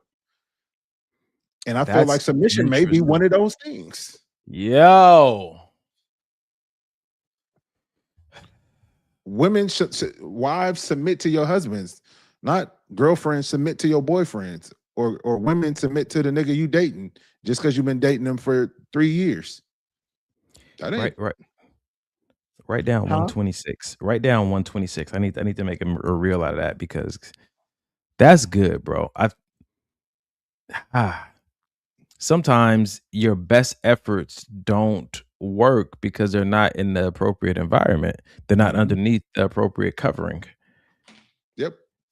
That's like you go into a job where you have not been hired to do any accounting. You do admin work, but you take it upon yourself to do some accounting work and wonder why you don't see an increase in your paycheck, because there wasn't an agreement. That was just voluntary submission.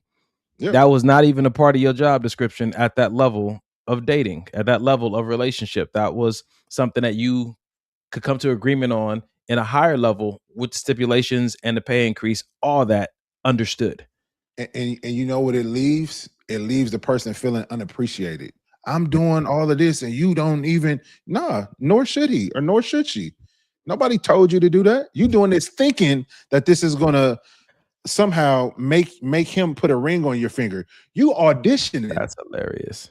Well, it's not hilarious, but I remember I told one of my friends that all the extra stuff, like, oh, coming over if you guys want to cook for each other or take her car to get washed prior to marriage, I said, oh, that's voluntary. This is charity work. This is charity work. It's just charity. Yeah. Yes. No one's obligated. No one's under a contractual agreement. There shouldn't really be an expectation, unless that's where you guys finally land on. Again, now, if you guys want to do that before, you're married and stuff, cool. But I think it would be helpful for people's perspective of the dating pool to not have piss in it if people clearly communicated to one another. Anything that you do is charity. I'm just trying to get to know you. Don't do it to try to get me, because you might end up resenting me because I may look like I don't appreciate it. And that might be because this is not even an environment for that to be valued. That's good. That's good. That's good. Golly, man. Yep. You got people out here. I took you to Jamaica for 3 weeks and it was all inclusive. And you ain't even put out. We ain't had sex, and we ain't. My nigga, what you doing? She don't owe you nothing. Like what? Or on the flip side, we went out to dinner and we had sex, and then you stopped calling me the next day, and men shouldn't be. What you mean? You put your vagina on a platter, gave it to him, and then wonder why he didn't come back. He got what he wanted. Stop thinking that stop thinking, men and women, stop thinking that because you're doing these grandiose gestures and these romantic things that's somehow gonna keep a nigga or a female. It's not. People gonna stay where they want to stay. And if it ain't with you, it ain't with you no matter what you do.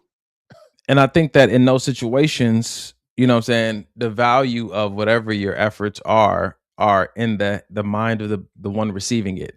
And that means that the value may fluctuate. And so don't feel resentment. Don't be mad because they don't value it at that level. Because from where I'm coming from and my foundational beliefs, that is something to be reserved under a specific kind of divine calling. And when I say when it's under that calling and it's deserved there, I think it's also expected there. I think that that's where men expect their wives to respect them. And I think that's where women expect their husbands to love them like Christ loves the church, because we're now in this new environment where that is the expectation. And I think that that's where, okay, this is what we signed up for. Outside of dating, I don't think a lot of people know what they signed up for, or even have a conversation about how do you do dating. So we'll both know what this environment is intended to look like. Yeah. Even I would even go as far as to say, even in marriage, make sure you guys are on the same page with your expectations.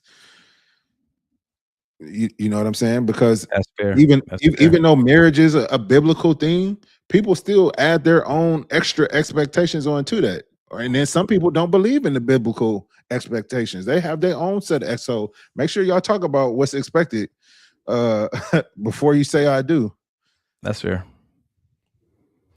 That's fair. Golly.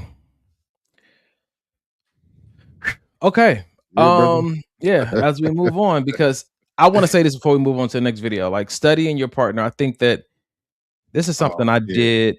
I did. Oh my God. I did this a few relationships ago.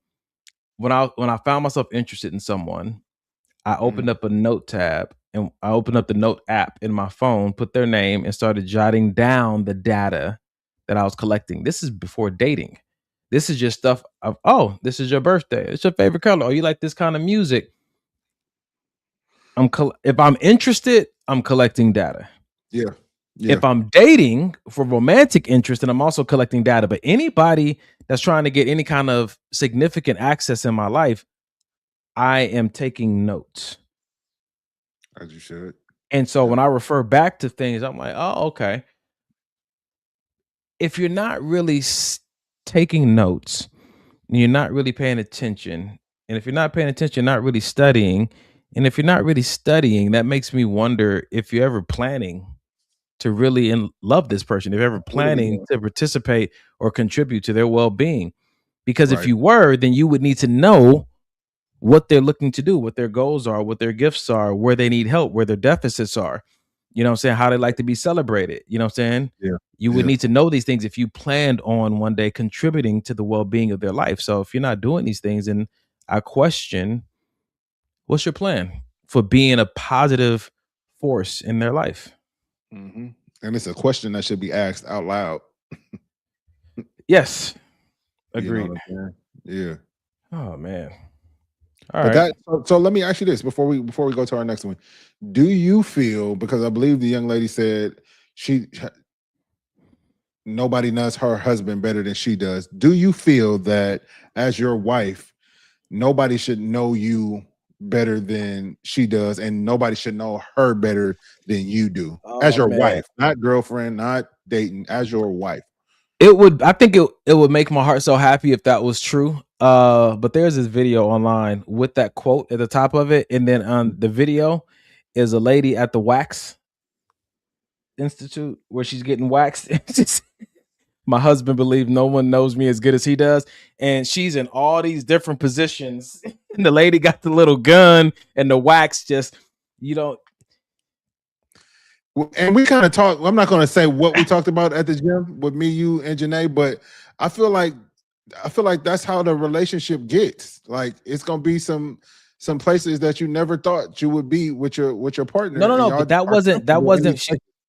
She wasn't with her person. She was with the wax technician. No, I know, but do you remember what we talked about? Yes, and I Michael. said I can't wait till you get here. Yes, Michael. Yes, it's gonna happen, brother. That's the type of. I'm not fighting it. I just didn't want to think about y'all two. Vomit. On to my next point. I think that I would want to be the person who knows my wife the best in the places and in the cases that it matters most. Okay. So that means I may not, somebody else may have a better fix on something like how they like their ham sandwich or their coffee. But I want to know them best. And what's wrong? I know you, bruh. You gonna know her. You gonna know everything about your wife, nigga. You gonna know she likes her coffee at 82 degrees, not 85. She likes these type of coffee beans. Like I already know how you operate. Yeah, I know. I'm gonna know if she likes her socks on the wrong foot. It makes her feel comforted. Yep. Yeah. All right. Yeah. On to the next. We know what it is. We know what it's gonna be. All right. So, let's do. I think you'll find this one humorous. Have you ever noticed that when a man actually sees a future with you, he suddenly starts turning into your very own personal life coach and mentor? Now, this is not the toxic fix and control you kind of guy. I am talking about a man who genuinely wants to see you win because he already sees you right there by his side in his future. Because Doug, this shows up in the way he speaks life into you. Babe, you crush that meeting. If he's serious, your goals end up being on his to-do list. He's not auditioning to be in your world. He's building a world with you in it. The right man doesn't shrink your life. He expands it and walks beside you while you grow. Watch. I'm a firm believer that I can literally sit here and talk about dog shit. If I have the right music in the background, I'll get 10 million likes. Yes, Michael.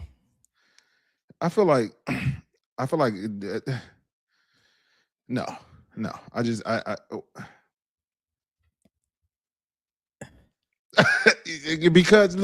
because I don't feel like it has to do if the guy wants to be with you. I'm like that with anybody that I care about. It could be you, it could be my mama. I'm like that with Tati, with her trying to start her businesses. I'm like that with Janae, with her endeavors. I'm like that with Cars. I'm like, you know what I'm saying? Like, I don't feel like because it's who I want to be with, that's how I am. I feel like if a man is that way, he's gonna be that way. They know you. We all know you, Mike. We all know you. I'm just saying, man. I feel like if the man is that way and he about the people that he loves, he's just gonna be that way. But I mean, maybe there are some men that can turn that switch on and turn that switch off with, because now that I'm with you. So when you're dating, is he not that way? So let me put this twist on it, right? Yeah. I always try to look at things through the lens of capacity. So when you find a woman that you're romantically interested in, as in being her husband, and the amount of attention, effort, energy, and capacity it would take to study her, contribute to her, and know her may not leave you with much for other people. The Tatis of the world, or the Donovans of the world, or, you know what I'm saying, the coach, your son's basketball coach, it may not leave you with energy and capacity because of this investment. You might be like more of an all-in with maybe these top 3 people in your life. And so I look at it from that lens. What do you think about, I guess, that perspective? Mm-hmm.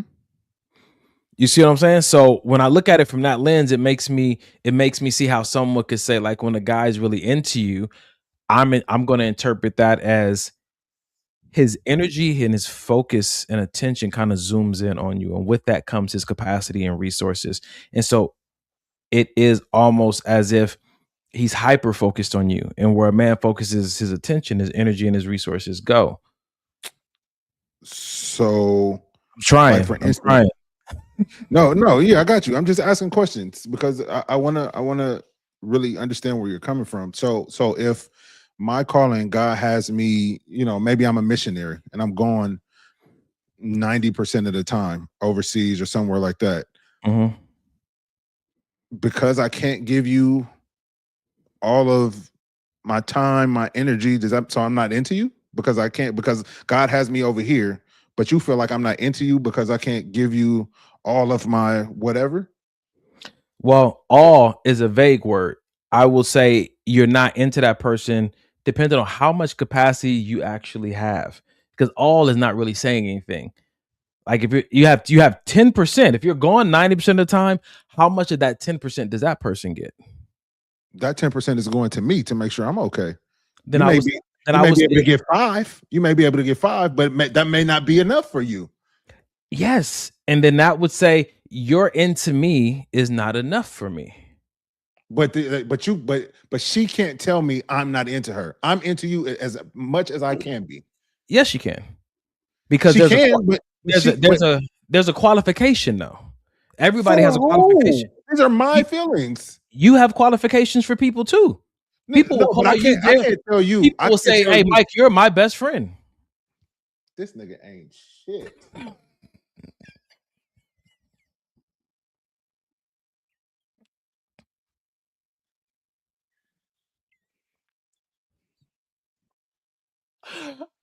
I just wanted to try to bring in examples that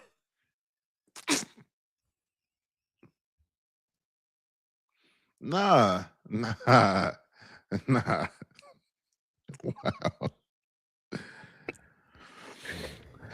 reset. I'm explain this differently. There are qualifications and standards that people have in order to occupy certain labels. Yeah. Everybody's standards and qualifications aren't the same. So for her to say, because of what I'm used to, kind of like we talked about last Sunday, because of what I'm used to, because of how my father did with my mom, this is how I qualify if someone's really interested. And she'd be like, I don't see that from you. So Great. yeah. Great. Pause. Okay. But if I'm telling you everybody else is getting 1% and I'm giving you 5, okay, then you can't tell me I'm not into you, because on my side, the person that has the feelings, if you don't have them, these are my feelings. You can't tell me my feelings aren't there. All she can say is that it's not enough. Okay. Yes. Okay. That's fair. They're just not enough. They're okay. Which is okay. I feel like those conversations need to be had. But don't tell me that I'm not into you. Right. Because you get that. You hear that. That's you're not into me. You only call me once this week. You're not into me. You playing games. This is what I hate. You make time for what the things that you really want. Nah. Yeah, like sleep and eating. Those are the things that I need to survive in life. Let's I don't go to need the big one, Mike. If he wanted to, he would. There's so many single women out here and men because of if he or she wanted to, they would. Okay, well, explain what that was intended to mean and what it actually means. I think people are putting themselves on a pedestal, not realizing that you may not be as important as you thought you were. Oh my God. It's great. I got 6 degrees and I make this much money and I don't need. Okay, great. But this man or this woman, she don't care about that. You know what I'm saying? So because they're not on you and calling you like all these other dudes or all these other women are, you feel like, oh, you must not be into me because you're not acting like everybody else is. I got everybody else's attention. I want yours, but you're not giving it to me like they want to give it to me. So you must not really be interested in me. Okay. Cool. If he or she wanted to, they would. Have you ever wanted to do something and didn't do it? 1000%. I wanted to marry Janae a long time ago. I didn't. I wasn't ready to. That doesn't mean I didn't want to. So talk about the man's mind as it pertains to what we want to do and when we actually choose to do it. Listen, the last thing I am, but the last thing that you want a man to do is make a decision that he's not ready to make. It's going to end bad for you, him, or everybody. So I'm talking about right now, I'm talking about good men, not men that are playing games or just gaslight. I'm talking about legitimate men that are about their business. We don't need stuff to be perfect, but we need to have a legitimate, itemized, laid out blueprint of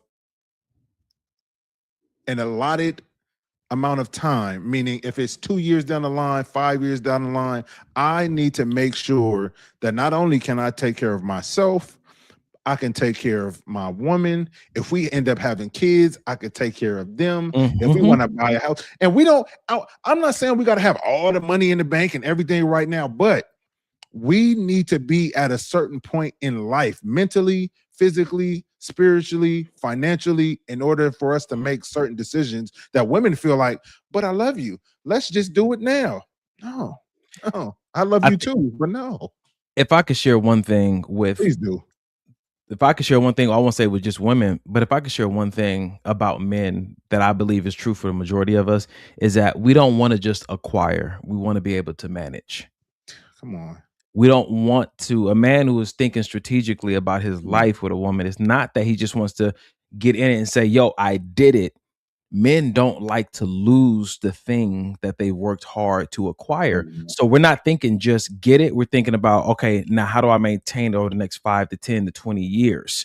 So if you see a man in what you call a delay or looks like procrastination, it could be he's at the drawing board trying to make sure that he has everything that he needs in place today and positioning himself to be able to acquire all the things he's going to need along the way to maintain this thing. Yeah. That's good, man. It's not a cop out. It's just a strategy for longevity. Like, I want to keep this thing.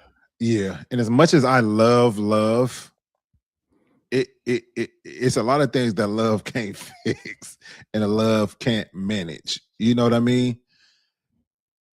So love is great and love is necessary for marriage and to have a prosperous marriage, but that's not all that's necessary from I'm just telling you how men tend to view things. Not all men, but I know the two on this podcast view it similarly. Yeah, man.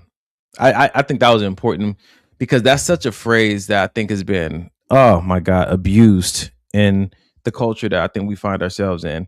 And it's the reason for a lot of people cutting people off and getting attitudes and getting upset. If he wanted to, he would. If she wanted to, she would. You remember that video I posted recently on my story? And the girl was like, all these women out here saying if he wanted to, he would. That theory applies to you too, to the one who can't lose weight. Exactly. She said, if you wanted to, would you?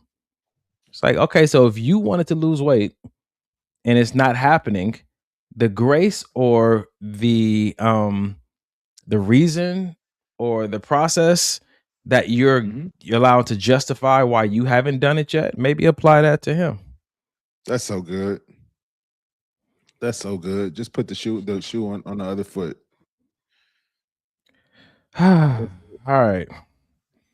Dang. That's good. Okay. Well, let's move on to this last video. Boom. There we go. All right. What time is it? 9:51. You want to do that one that you sent? And there's a little deeper conversation. Is it? You feel like that'll tie in? Yeah, I like it. All right, cool. Let's get. Unless you got something better, I'm down for that too. I don't know what you got in there though. I got some controversial stuff. I'm a fan of that. You know what? Last week we did this. We had like 9 minutes left, and it was like the longest 9 minutes ever. You want to do the controversial and then get into it then? Yep. All right, let's do it. Let's do it. My boyfriend gets insecure when I wear fitted or revealing clothes and says it makes him extremely uncomfortable. We got into a fight about it, so we went out to dinner and I wore this really sexy red dress. Okay, girl. It was to the knee and had a little slit and my boobs were out just a little bit. I had a coat and a cute purse. But we got into a big fight and he almost fought somebody at the restaurant. Girl. And I can't help but notice his ex didn't have the same kind of body I do. I'm not trying to seek attention. I'm just existing. But I think he thinks I want attention and it makes him insecure. How do you date a man whose ego can't handle such confidence? My boyfriend.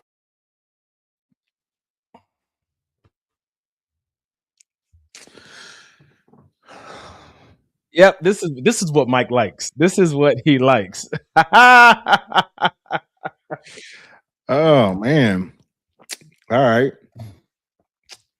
What do you do when your new person has all the attributes that you're really into, the face, the body, and maybe even some credentials that your ex didn't have, only to find yourself with this new person that is your dream person, and it's bringing up all kind of insecurities. It's bringing up all kind of, I guess people call them triggers, but it's bringing up all kind of insecurities, and you are just in anxiety and stress mode day in and day out about this person.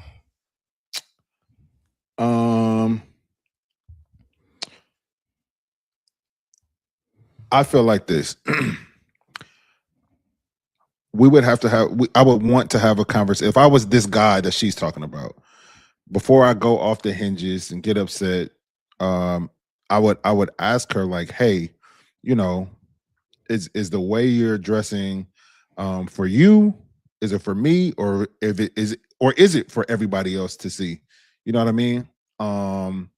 Because some people do dress, and some women do, men too. Men wear the fitted shirts because they've been working on their body. They want, like, I want people to see that I've been in the gym type of thing. And women, hey, I got big boobs. I want people to see it. I got a big butt. I want to wear a short skirt to accent my features that I feel like are out there, which is cool for those people. But I think it's a 50-50 thing, bro. I think that, for instance, if this was Janae and we're just now dating, and she's got this ridiculous body and I'm insecure about it, we would have the conversation I just said, hey, you know, why do you feel a need to? And I would tell her, if I'm feeling insecure, I'm gonna tell you I'm feeling insecure. I'm not gonna, you know, have this macho, nah, I don't care, I'm just saying. No, it makes me feel some kind of way. Then we would need to have a conversation on why it makes me feel that way.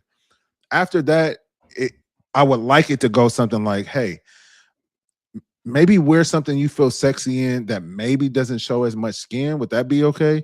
Yeah, baby. Where we at? Are we dating? Or we married? I'm thinking about me and Janae, so I'm probably okay. Okay. As soon as I heard that suggestion, I'm like, where we at? Dating, I have no right to tell her what to wear. If we're just dating, I have zero right to tell her. Okay, you don't have a right to tell her what to wear, but how should she, or should she value how you feel about what she wears? I would like her to, but I can't be mad if she doesn't, especially if if you've been dressing this way for the last 15 years and I come along all of a sudden and I probably seen something you was in which made me want to talk to you anyway. So now that I'm with you, all of a sudden I want to stop you because that's mine. I don't want nobody else to see that. That should be reserved for me only. Well, nigga, what you wanted to wear a muumuu, or like? So he didn't say this, but she said she went back and looked at his ex photos and she wasn't shaped like her. And so I guess it sounded like her assumption. I'm assuming that her assumption was that was his issue. He doesn't know how to handle a curvy girl. And I would say that there are some skills that you may have to learn when dating someone that has attributes like beautiful height that your ex didn't have, because they get treated different in the world. I'm not sharing anything else on this podcast with this black mother sucker right here. Ask Janae, how has having a man with beautiful height added to her daily social responsibility, and is she able to manage? Okay. For real though, bro. For real. People get treated differently. Don't stay with me. Stay with me. This thing want to tell on me so bad. There's certain ways of life that you may not be accustomed to. Yeah. Because people with nice bodies, nice faces, big bank accounts, degrees, there's so many clicks in this world. And you get treated differently for how you look visually and how you look on paper. 1000%. So that may be a learning curve for a lot of people, to be with someone who doesn't have a college degree and you have a doctorate degree. The conversations may be different. The respect might be different. So that, yeah, you know what I'm saying to you? So I think that sometimes it's not so much that you're aiming outside of your league, but I don't think your nervous system can always handle what you truly desire. Your the depth of your identity isn't rooted enough for you to have the kind of person that you really want. Because you can be, I've heard some women say, oh, base level, just working a regular 9 to 5. I'm a greeter or whatnot, but they want a man over 6 feet with 6 figures. Mhm. And if you're not careful, because that's not what you have, it can cause you to feel some type of way when you look in the mirror, because then you start to wonder, am I his equal? Like, can I really? Because then you go to a party with him and then you meet, he introduced you to a woman who's also 6 feet and also makes 6 figures. Now you feeling real insecure. And she's pretty. And they work together every day. Slow down, Mike. Godly. You know what? Let me have my own scenarios. All right. Okay, go ahead. Go ahead. No. You got it. I was gonna say I agree with you. I think that it all does come down to a conversation, but before you have a conversation with your person, if you're struggling with how they dress or how they are in public or how they are socially, have a conversation with your accountability partner, because you may just identify that you're in over your head, and that's not an overnight fix. Bro, you cannot handle being with someone who's that confident about how they look. I've had a person or two who I was interested in, or maybe even dated, tell me that my shorts were too short. My hoochie daddy shorts were too short at the gym. How dare they? I never really got to the root of why they felt that way, because honestly, I didn't care. I didn't ask follow-up questions. I was just like, okay, cool. I'm gonna burn all these shorts. I just put them in the closet. I said I wouldn't wear them anymore, right? Brother. Because I'm just, it's not a big deal. If it's not gonna kill me, I'm willing to make these accommodations. So stop. Okay. When I said that I would ask the question of, would she mind not dressing that way, you looked at me like I was crazy and asked, are we talking about marriage or are we talking about dating? But you just said a woman you dated told you your shorts were too short and you put them all in the closet. Were y'all married or were y'all dating? I'm different. The difference is, I'm different. I do. I'm different. The hope was marriage. I saw marriage in my mind. I told you, bro. When I started imagining things, listen, I'm just I'm a husband without a contract. That's it. Yeah, man. But it's right. I think that, and that also was a few years ago. So what would I do today? Probably the same thing. I'm not going in front. Okay. Yeah. What's next? For sure. And that's fine. Oh my goodness. That's fine. We wear shorts. Okay, well, all right. Listen, man. See, we done wasted time on this video. We didn't get a chance to get to the one you wanted that you posted. It's not too late. You got a curfew tonight? Mike, see, sometimes Mike don't want to stay late. That's his wife is probably still finishing up the food, though. That's probably what it is. She ain't finished yet. All right, ladies and gentlemen, we're gonna give y'all one more video for the night. We're gonna go into a little something deeper.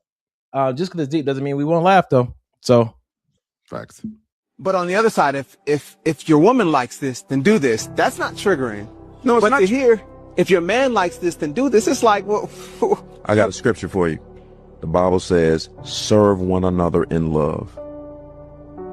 You serve the people on your job and you don't love them. Oh my gosh. I always said this, man. Ezekiel, I've always said this. If two masters get married, it's going to be some serious problems. If two slaves get married, it'll be wonderful because they're trying to outserve each other. Why do you think the Bible says when you get married, your body no longer belongs to you? Why would it say that? But see, people don't serve each other today. They use each other today. Oh my goodness. A lot of people get married because they're using the individual because they're lonely. They're using the individual because they can't pay their bills by themselves. They're using the individual for who knows a host of many different reasons, but nobody is serving one another. The marriages that make it are the ones.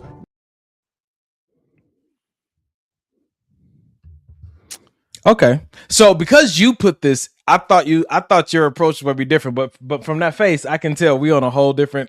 Oh, good. I like these. Okay. Yeah. Oh boy. Go ahead, Mike. I like these. That servant thing, and I've always said that, especially about the relationship that I'm in, if I'm constantly trying to serve or give, you know, everything that in my capacity to give, and she's also trying to serve or give everything in her capacity that she can give, that leaves very little room for somebody to claim unhappiness or I'm not getting enough of, or I'm not saying people can't complain about it, but I'm just saying it leaves very little room because I know I'm constantly trying to make you good. Hey, you had a long day. Let me do dinner tonight. Hey, you need a foot massage. Hey, you know what I mean? Just always trying to think of ways to lighten the load. I just said that on Brother Time. Just trying to lighten the load. And if we both have that mentality of lightening the load for each other, I mean, I'm looking for the way that we can fail. I can't see it. There's one load you left out, but you definitely want to make sure that's lightened. I hear that. I hear that, and I heard a lot of the video. Here we go. I think let's go. I like it. Come on. I was expecting a devil's advocate from you at some point. I know you were. So bad. I was expecting one from you because it had the music behind it. It was annoying me the whole time. Continue. And when I think about going into these spaces, I saw a video early this week, and it was like, you know, marriage is made for servants and all these other kind of things, and it just continued to remind me of like, why you not married? Damn. Was that payback? I deserve that. Oh, yes, it was. Sweet revenge. I deserve every syllable. God. I do. I know I do. Okay. That conversation just reminded me of the song, What's Love Got to Do with It? Got to do with it. Mm-hmm. And I'm thinking about how heightened we put, how high of a value we put on, do you love this person? And now I'm listening to this video through the same lens of how important it is to serve this person. I think just for me, I always come back to, but what's the plan? What's the vision? Right. Because all the love and all the serving, if not applied to a plan or a vision, where does it get you? You know what I'm saying to you? So I get it. I get it. We're trying to serve each other, but this goes back to a question I haven't asked in maybe like 2 years. And the question was about moving from being exclusively dating to a engagement or to marriage. Actually, no, it wasn't. The question was about moving from friendship into the journey to marriage, which would be dating and all that kind of stuff. And the question was, what is it that I want to give you that requires me to be more than a friend to give it to you? So that's a servant's heart of I'm in this world. I'm in this environment with you. I'm stewarding this connection with you because there's certain things I believe God's put inside of me that I want to give to you. And I'm committed to doing that. But if I find something that God put inside of me that is for you, and it's not appropriate for me to give it to you in this friend space, that we must be married in order for me to properly give this to you, stop it. Stop it. No, I'm with you. No, it's good. No, I'm with you. Being a pervert. No. And I want to ask myself, what is that thing? Because if not, sometimes you want to give this person the world and all these other kind of things, and you can do all that in this friendship. There's no need for a marriage. I just want to serve this person. You can serve them well as a friend or a business partner. That's not a verification that you two need to be married. I love this person. That's not an indicator that you guys need to be wed. It's not. I looked up the question I gave chat was, what does God say about service in marriage? It's a little lengthy, but I think it's good though. God calls for mutual sacrifice service in marriage, modeled after Christ's love for the church. Then it goes through some bullet points. Sacrificial love for husbands. Husbands are commanded to love their wives just as Christ loved the church and gave himself up to her. And this involves nourishing, caring for, and leading with selfless love. Respectful submission, which is for the wives. Wives are encouraged to submit to their husbands as to the Lord, supporting their leadership within the marital covenant. Mutual service calls for submission out of reverence for Christ, ensuring both partners serve each other. Purpose of service. Service should be joyful, not bitter, fostering unity, trust, and honoring God. It is the way to outserve one another rather than keeping score. And the last one is respect and honor. Husbands are instructed to honor their wives, treating them with understanding as equal partners in life. So when I listen to those bullet points as it pertains to the Bible and scripture, I think that it's different than when we think of service, like you go to a restaurant and you have a server that just waits on you hand and foot and at your beckoning call and bring me this. No, I want this. No, now bring me this. I think that the biblical definition of service is different from our Webster's dictionary, if that makes sense.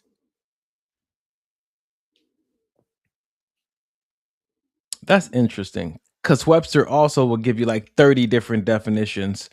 True. And I'm wondering if because your prompting was through the biblical lens, that it brought you context from the Bible about marriage. Because this is interesting, because if you're looking at the servitude required in marriage through the lens of how we may treat a waiter at a restaurant, does that not kind of give off like a transactional type?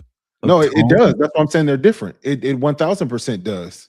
It 1000% does. So the biggest difference you're saying is what? I think the biggest difference is, like it said there, we're not keeping score. I'm not doing for you so you can do for me. I'm not doing for you because you've already done this. And if I go to a restaurant, I'm going to tip you based on how good your service is. In marriage, I'm doing this because I'm doing it as unto the Lord, because that's what the Lord told me to do in this marriage for my wife. Whether you a good tipper or you're not a good tipper, I'm being who I believe to be as a husband. Speaking of tippers and how they serve purpose, huh? I thought you said something about a tip drill. I might have, and that might have been the direction I was going in, because it's interesting. And I know we ain't got no curfew, but I just wanted to bring this to it because I feel like it ties in to an earlier part of our conversation. Are you a fan of your spouse? Are you a fan of your spouse? Because bro, I don't think that we intentionally try to compare, but if you're with someone that has fans, like legit fans, and the way they fawn over and serve and try to do all these sweet things for, and to be with someone that you've chosen and committed to, that I won't say doesn't have that fan spirit, or maybe that's the wrong way to say it, or it doesn't have that kind of admiration, or is not inspired by you like a fan is, could that kind of make you feel some type of way? Like, damn, these people out here love me and want to do X, Y, and Z for me. And then your person is like, but they don't have to deal with you every day. Not in the bad sense, but they only get to see you on stage at your best. I get to see all of you. So that may explain why my energy may not look like a crazy fan. And that's cool. And I get that. But like my brother Kerry used to always say, I need my woman to be my biggest fan. I need her to drown out all the cheering in the background. Not saying that I don't have my own self-control, because I should as a man, but regardless of the fact, if I get a haircut, I need that first compliment to be from you. I don't need to go to work and hear 30 other women talk about how good I look today, and I ain't heard that from my wife. I don't need to go to work. Again, not saying that I can't cook my own food, but what I'm saying is I don't need the woman at work to always be out. I don't never see you come in with no food. I'm gonna cook you something tomorrow, and then I don't need the work wife mentality. None of that, because I want my wife should be taking care of that. That's good, man. I think that this goes back to the conversation of be present in your relationship. Sure, that's what it is. And I think that the enemy of presence in your relationship is becoming overly familiar or too comfortable. And I have to say it with that emphasis on it, because you want to be comfortable, you want to be familiar, but it becomes too much when you believe that you know them so well that you no longer need to be a student. Yeah, yes. And I think that's the key component to watch out for, because people will continue to surprise you. They will, in good ways if you allow In good it. ways too, yeah. And so when I'm thinking about that, it's like, well, what happens when a person becomes too familiar or too comfortable? They start giving time and energy and attention to other endeavors and other things, and they feel like, I got this under control. And what they do is they'll turn around and look at this thing that they think that they got under control and be totally out of the loop and be totally disconnected from. And you're like, oh, babe, I didn't even know you got a new haircut, or you got a new car, and we live in the same house. Like, maybe that was 3 weeks ago, but you're consumed over here and somewhere else because you believe that your marriage is on autopilot or auto renew. Auto renew is crazy. That's so good. You believe your marriage is on auto renew. So when she got on that brand new perfume, or she start wearing lingerie to bed, you not picking up on any cues. Yeah, you. Ooh. The healthiest of marriages wake up every morning and choose each other again. It's not on automatic. Like, it's a daily choice. The moment you think yesterday's energy was enough for today might be the moment that you guys start growing apart, missing each other, missing the point. Something. We could pick up there next week, man. I'm good with that. That is good. Yeah, we definitely gonna have to pick that one back up. All right. Aisha said, well, let's be friends, Donnie. My brother's not really taking no new friends at the moment. But if you leave your name and number, we'll be sure to get back to you. Did I tell y'all this brother was protective? And Aisha is cool. Aisha is cool. Old friend. That's from decades ago. Aisha's cool. Ladies and gentlemen, at the end of every podcast, we like to leave you guys with a resource.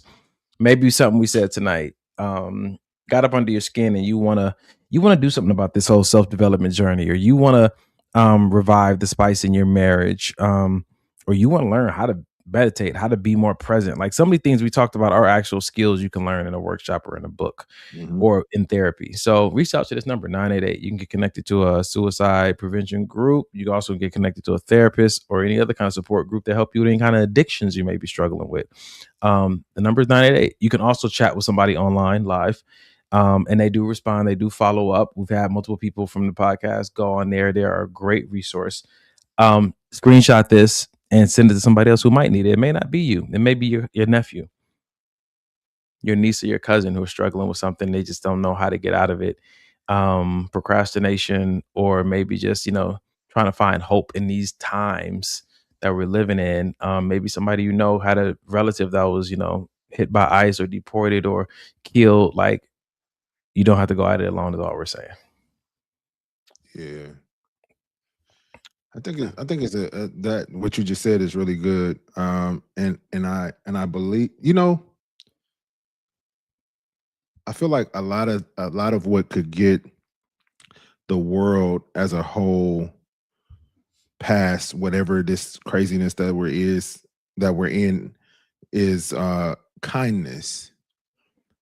And when we were at the light about to turn into In-N-Out, the lady that came up and she was I don't know what she said to you, but when she came to my car, she said that for like a minute, just pouring into me, like, what, you just keep going and don't let anybody steal your joy, and just talking. And it was just such a blessing. And this lady was begging for money, trying to wash people's windows. So I'm in my mind, I'm like, if she could take the time, and I didn't have any cash to give her in the car, so she got nothing from me.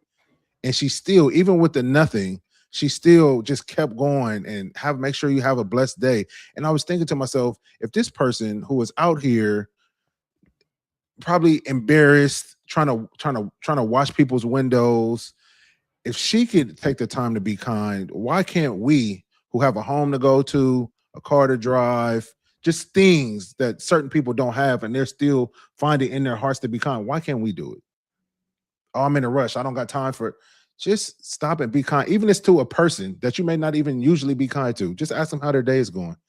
Certain things that we can do that are completely free could change people's lives. It could change your own life. So I would say go into this week intentionally wanting to practice kindness at work, at home with your kids. That's always getting on your damn nerves. With Other parents at the basketball game. Yeah.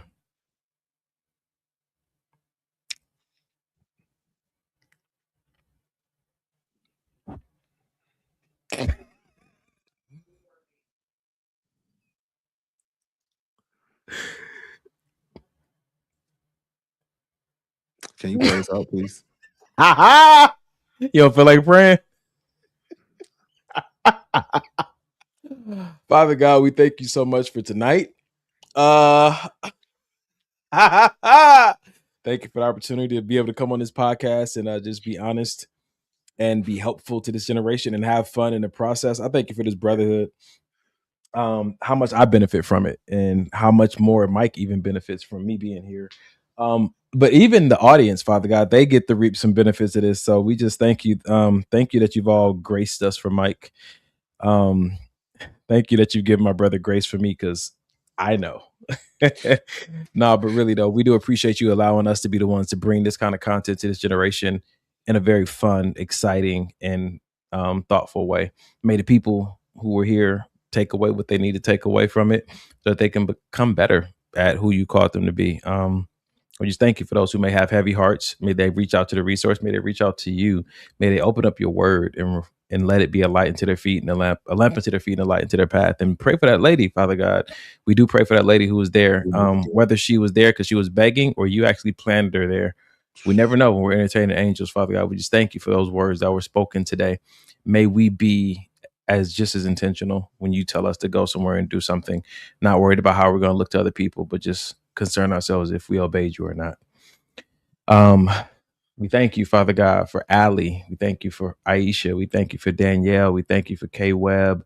Thank you for Netta, Father God. We thank you for McJellen, Father God. We thank you for Ray, Father God. We thank you for Candace, Father God. We thank you for who else? Miss Janae, Father God. We thank you for all the people who came on tonight, commented, joined in this conversation to make it what it was. Bless them indeed, enlarge their territory, and may your hand always be upon them. In Jesus' name we pray. Amen. So for those of you that didn't get mentioned, basically Donnie does not. I hit everybody. I hit everybody. I'm talking to the viewers. I'm not talking to you. For the viewers that Donnie did not mention because you guys didn't comment, he does not want you guys to be blessed, but I do. So Father, please bless everyone that was watching, Lord, and place your hand upon them, Lord, that they go throughout this this week with your hand upon them. In Jesus' name we pray, and it's a better prayer than Donnie's. In Jesus' name, amen. Everybody knows Mike's prayers don't make it past the ceiling. Until next Sunday, ladies and gentlemen. 2 Chainz. Welcome to another episode of Maybe This Will Help the Podcast.